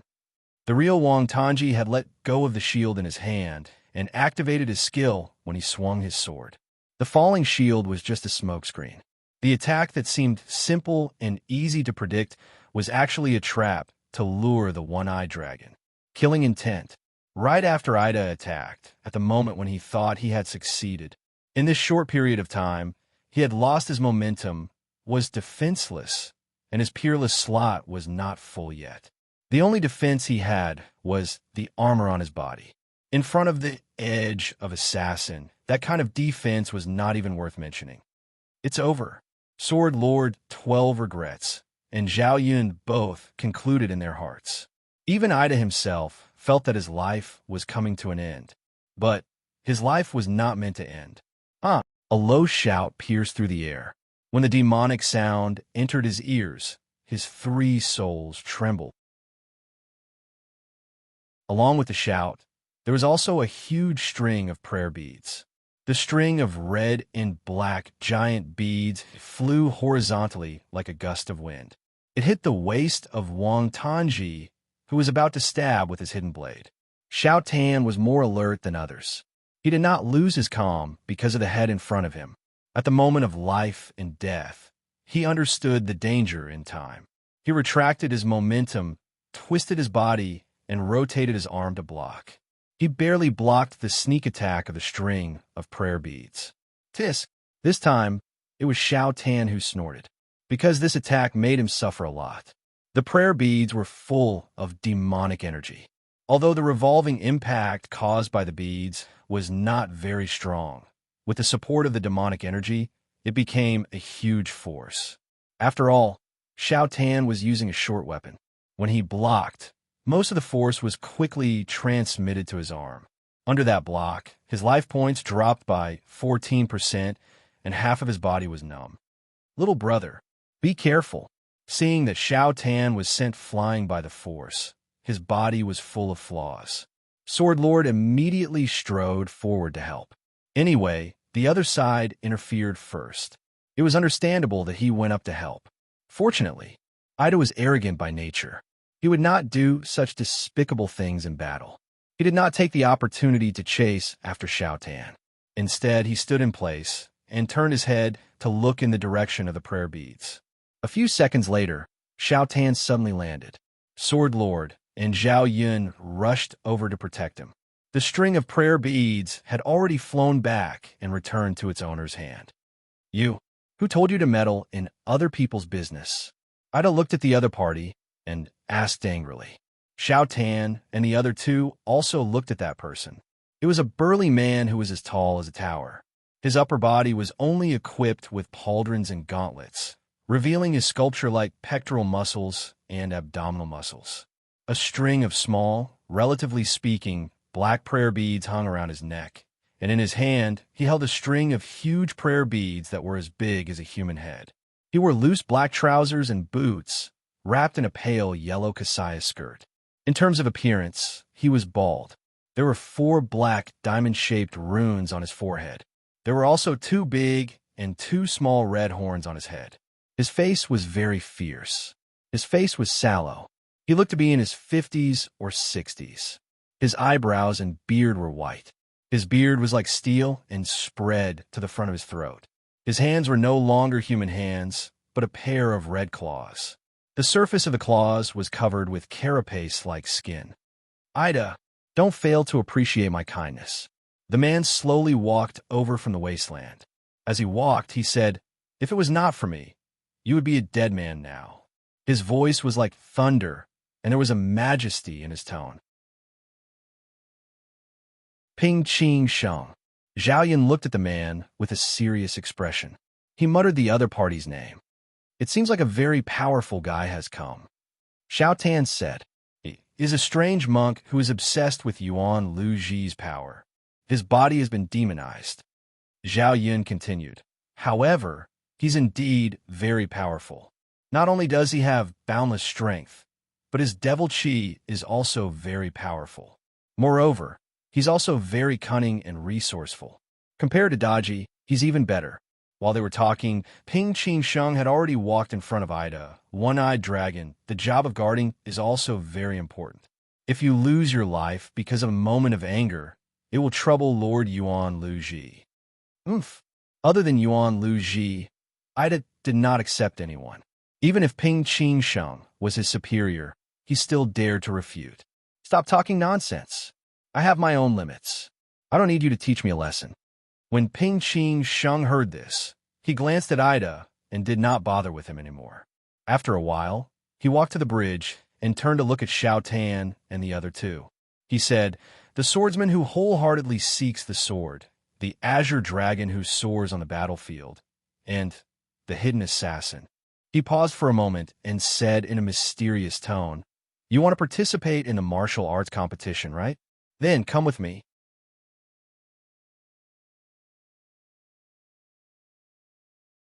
Chapter 824. After Wang Tanji picked up the titanium alloy Jinhua ham, he, Sword King, and Zhao Yun followed Ping Qing Sheng across the bridge.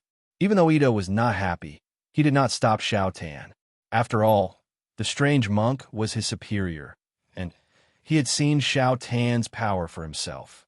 Just like that, of the 6 players in the scenario, 4 had successfully entered the barrier under Ancient City and passed the threshold of the martial arts competition.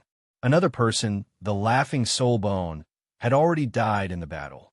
The last one floating outside was Feng Bujue.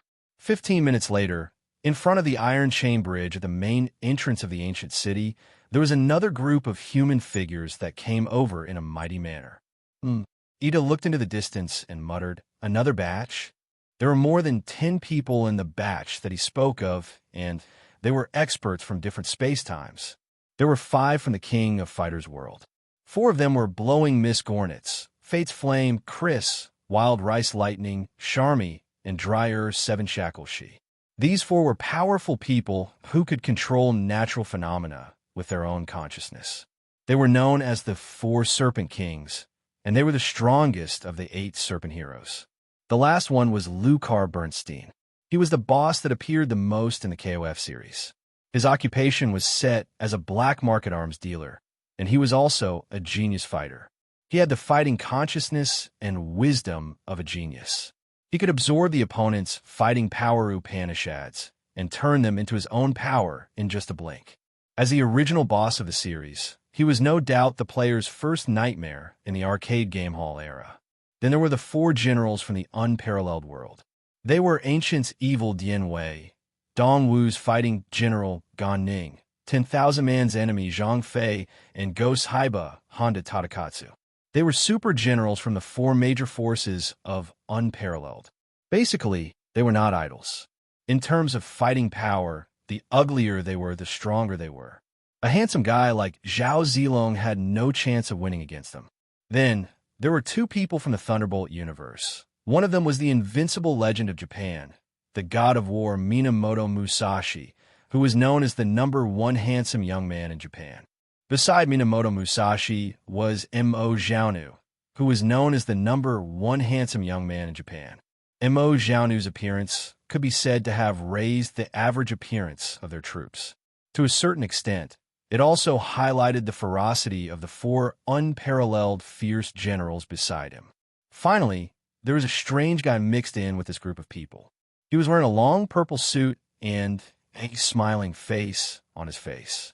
His hands were in his pockets, and he walked quietly in the middle of the group. Tise, make way, make way. When the group of people approached, Ida glanced at them and ordered the soldiers behind him to let them pass. The dozen or so people didn't speak to Ida and just silently crossed the bridge. Ida looked at the people in front of him and didn't have any reaction. But suddenly, he saw Feng Bujue in the crowd.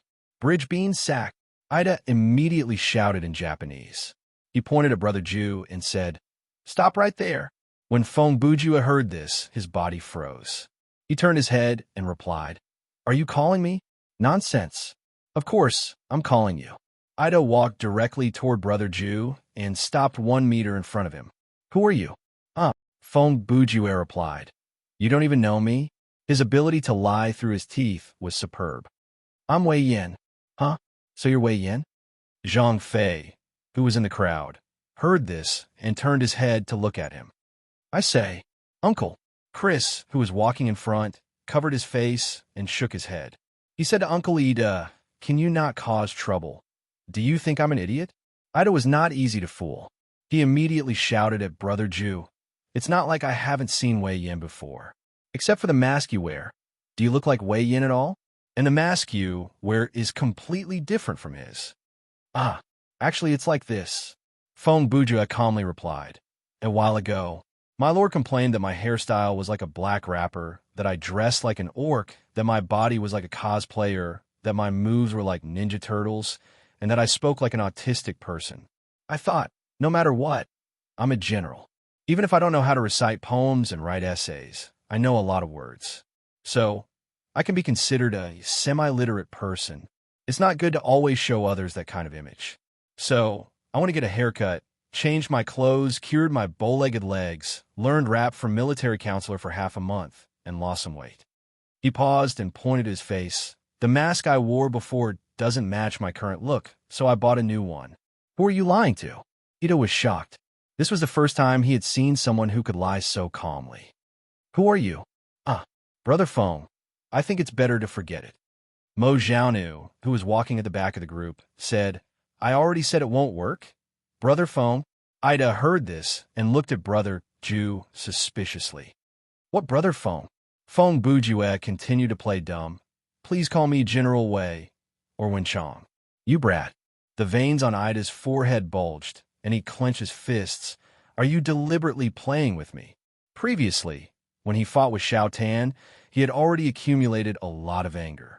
Now that Feng Bujue poured a ladle of boiling oil on him, he naturally burned up again. Tell me, who are you? Otherwise, this young master will chop you up right now. Okay. Feng Bujue saw that the muddling through plan had failed, so he started Plan B. This plan, simply put, it was Plan B. To be more precise, it was pretend to be Plan B. Since you've asked so sincerely, Brother Ju said, jumped back, straightened his back, got into a good posture, and said, I will be merciful and answer you. Can we go first? Gornitz, who was walking at the front, already knew what Brother Ju was going to do, so he just closed his eyes and asked in a low voice. Yuan Yuzhang sighed, forget it. Anyway, we have already heard it once. It doesn't matter if we listen to it again. The subtext of his sentence was, anyway, we have already been mentally polluted once, so we won't lose our sanity points if we do it again. We just asked you to give us your name. What are you trying to say? Ida also felt that something was wrong. Looking at Brother Ju's posture, it looked like he was going to tell a story. Listen carefully. I am. Feng Bujue took off his mask, and his words flowed out like a river.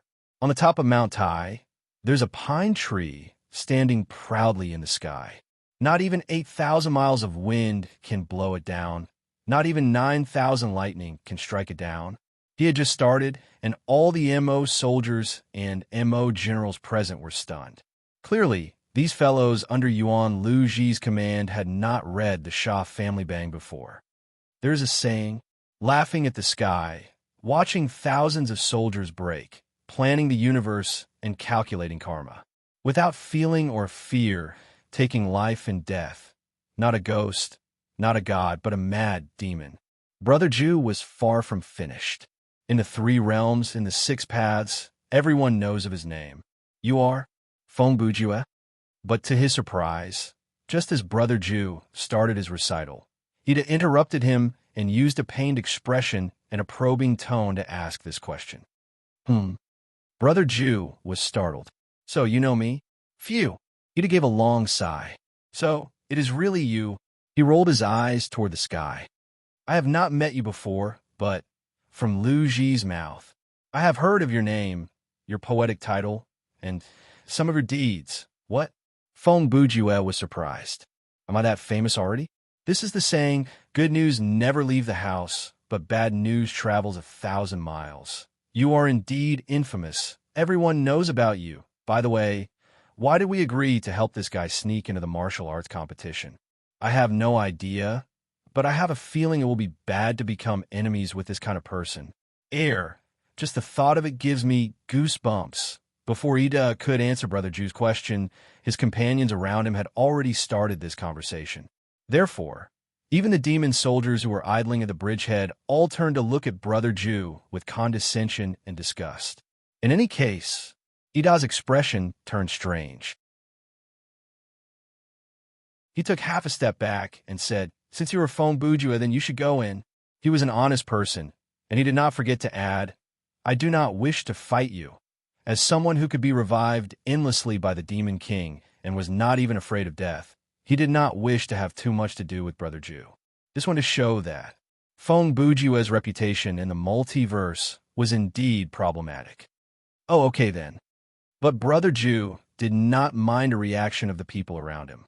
He shrugged and said, "If I had known I was so famous here, I wouldn't have disguised myself as someone else. To think I even came up with that kind of disguise that could pass off as real. What kind of nonsense are you talking about? Who would fall for that?" Ida wanted to yell that, but he held it in. Compared to getting involved with Brother Jew, he felt like it was more rational to suppress the urge to complain. At the same time, at the stage of the martial arts competition under Guji City, an intense battle was taking place on a wide stage. Actually, the Muzu martial arts competition organized by Yuan Luji had started several days ago.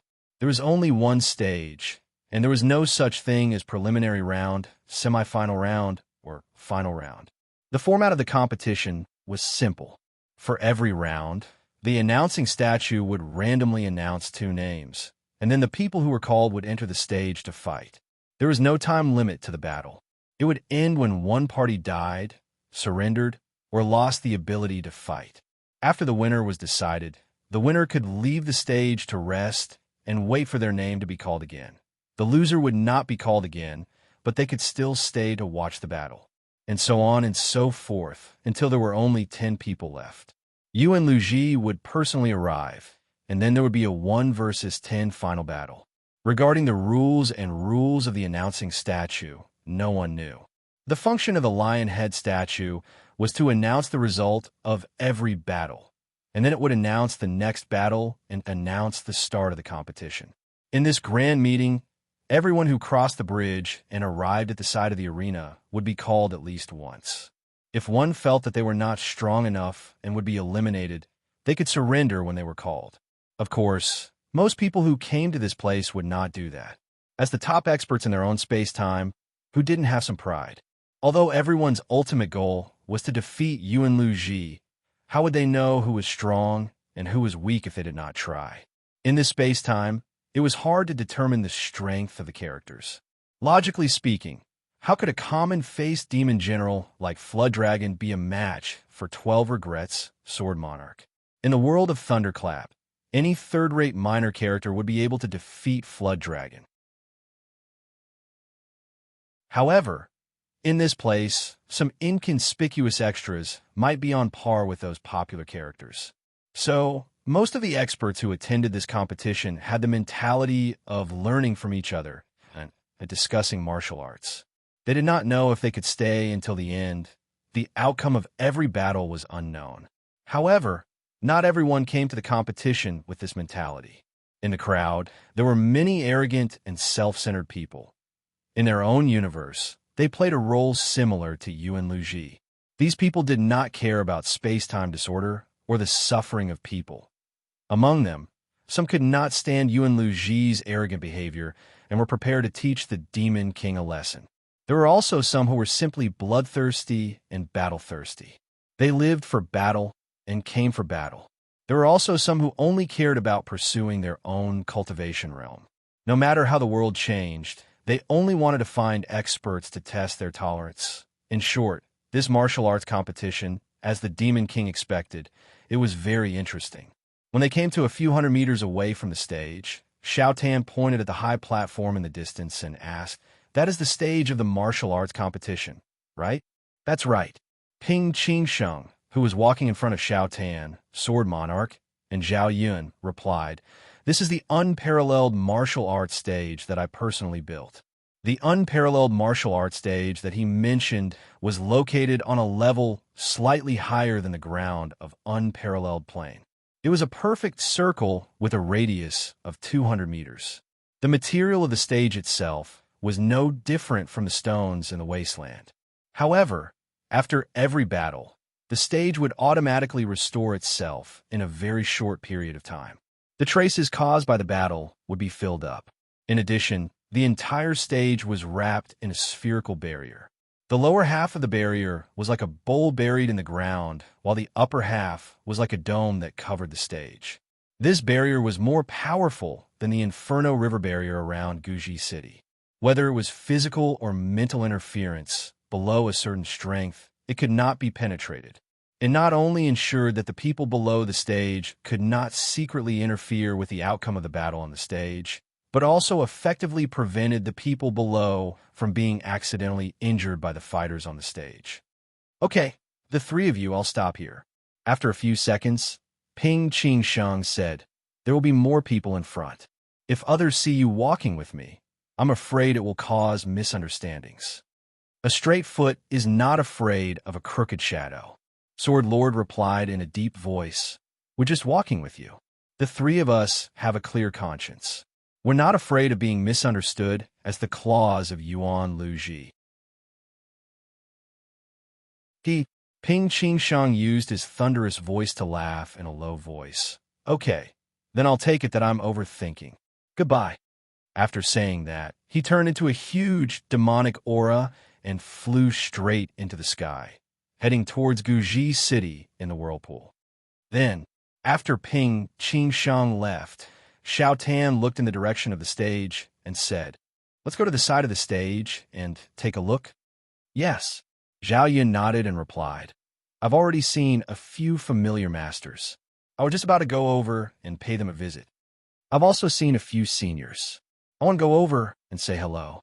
Sword Lord said, "Oh, then I'll find a place and take a look." Xiao Tan continued. The three of them exchanged a few more words before heading in a different direction. Within a few hundred meters of the stage, there were spectators, or rather contestants. Most of these people had excellent eyesight. They didn't need to crowd around the stage like they did when watching an open-air concert. These people were basically in groups of 3 to 5, standing loosely on the wasteland, watching the battle from afar. Only a small number of people stood at the side of the stage, faintly forming a human wall that wasn't too tight. Sister Yu has really come in." Soon, Xiao Tan found Li Ruoyu's figure in the audience. Almost at the same second, Li Ruoyu seemed to feel someone's gaze. She suddenly turned her head and cast a cold gaze at Xiao Tan. Xiao Tan shivered under the glare. "How did you find me?" "Intuition. So scary. I didn't know that the scary thing had just begun." "Hey, Wang Tanji." Suddenly, someone called Xiao Tan from behind and patted him on the shoulder. Before Xiao Tan recovered from Ruoyu's murderous stare, he was patted without warning, and that scared him. What? Who is it?" As he asked incoherently, he shook off his opponent's hand and abruptly turned around to retreat. Don't be nervous. It's me." 7 Kills looked at Xiao Tan's reaction and thought it was funny. "What's wrong with you? Why are you acting like a frightened bird?" "Oh, it's you." Xiao Tan sighed in relief, but half a second later, he sighed again. "That's not right. It's you and I who should be nervous. What do you want? Are you going to attack me before we even get on stage?" 7 Kills shook his head with a smile. "What are you talking about? If I want to kill you off the stage, I could have done it when you were distracted. Why would I bother to greet you?" Because the man had a point. Xiao Tan had nothing to say. "Don't worry," 7 Kills said straightforwardly. "The martial art competition has a rule that no fighting is allowed off the stage. Those who break the rule will be disqualified and kicked out." He pointed to the sky. "After all, this is Guji City. Thousands of demonic soldiers and generals are right above us, and they can descend from the sky at any time. Even those godlike people around us don't dare to fight. So how would I dare to do it off the stage? Oh, this time, Xiao Tan was really relieved. Hmm. By the way, where did you learn about the rule that no fighting is allowed? The rule is on the stone tablet over there. As Seven Kill said that, he raised his finger to point at a giant rock about 50 meters away from the edge of the stage. Let's go. I'll go with you to take a look, and I want to talk to you. You're tuning in to the Warrior Lore YouTube channel. Don't forget to subscribe and join us on this journey to catch the most captivating stories.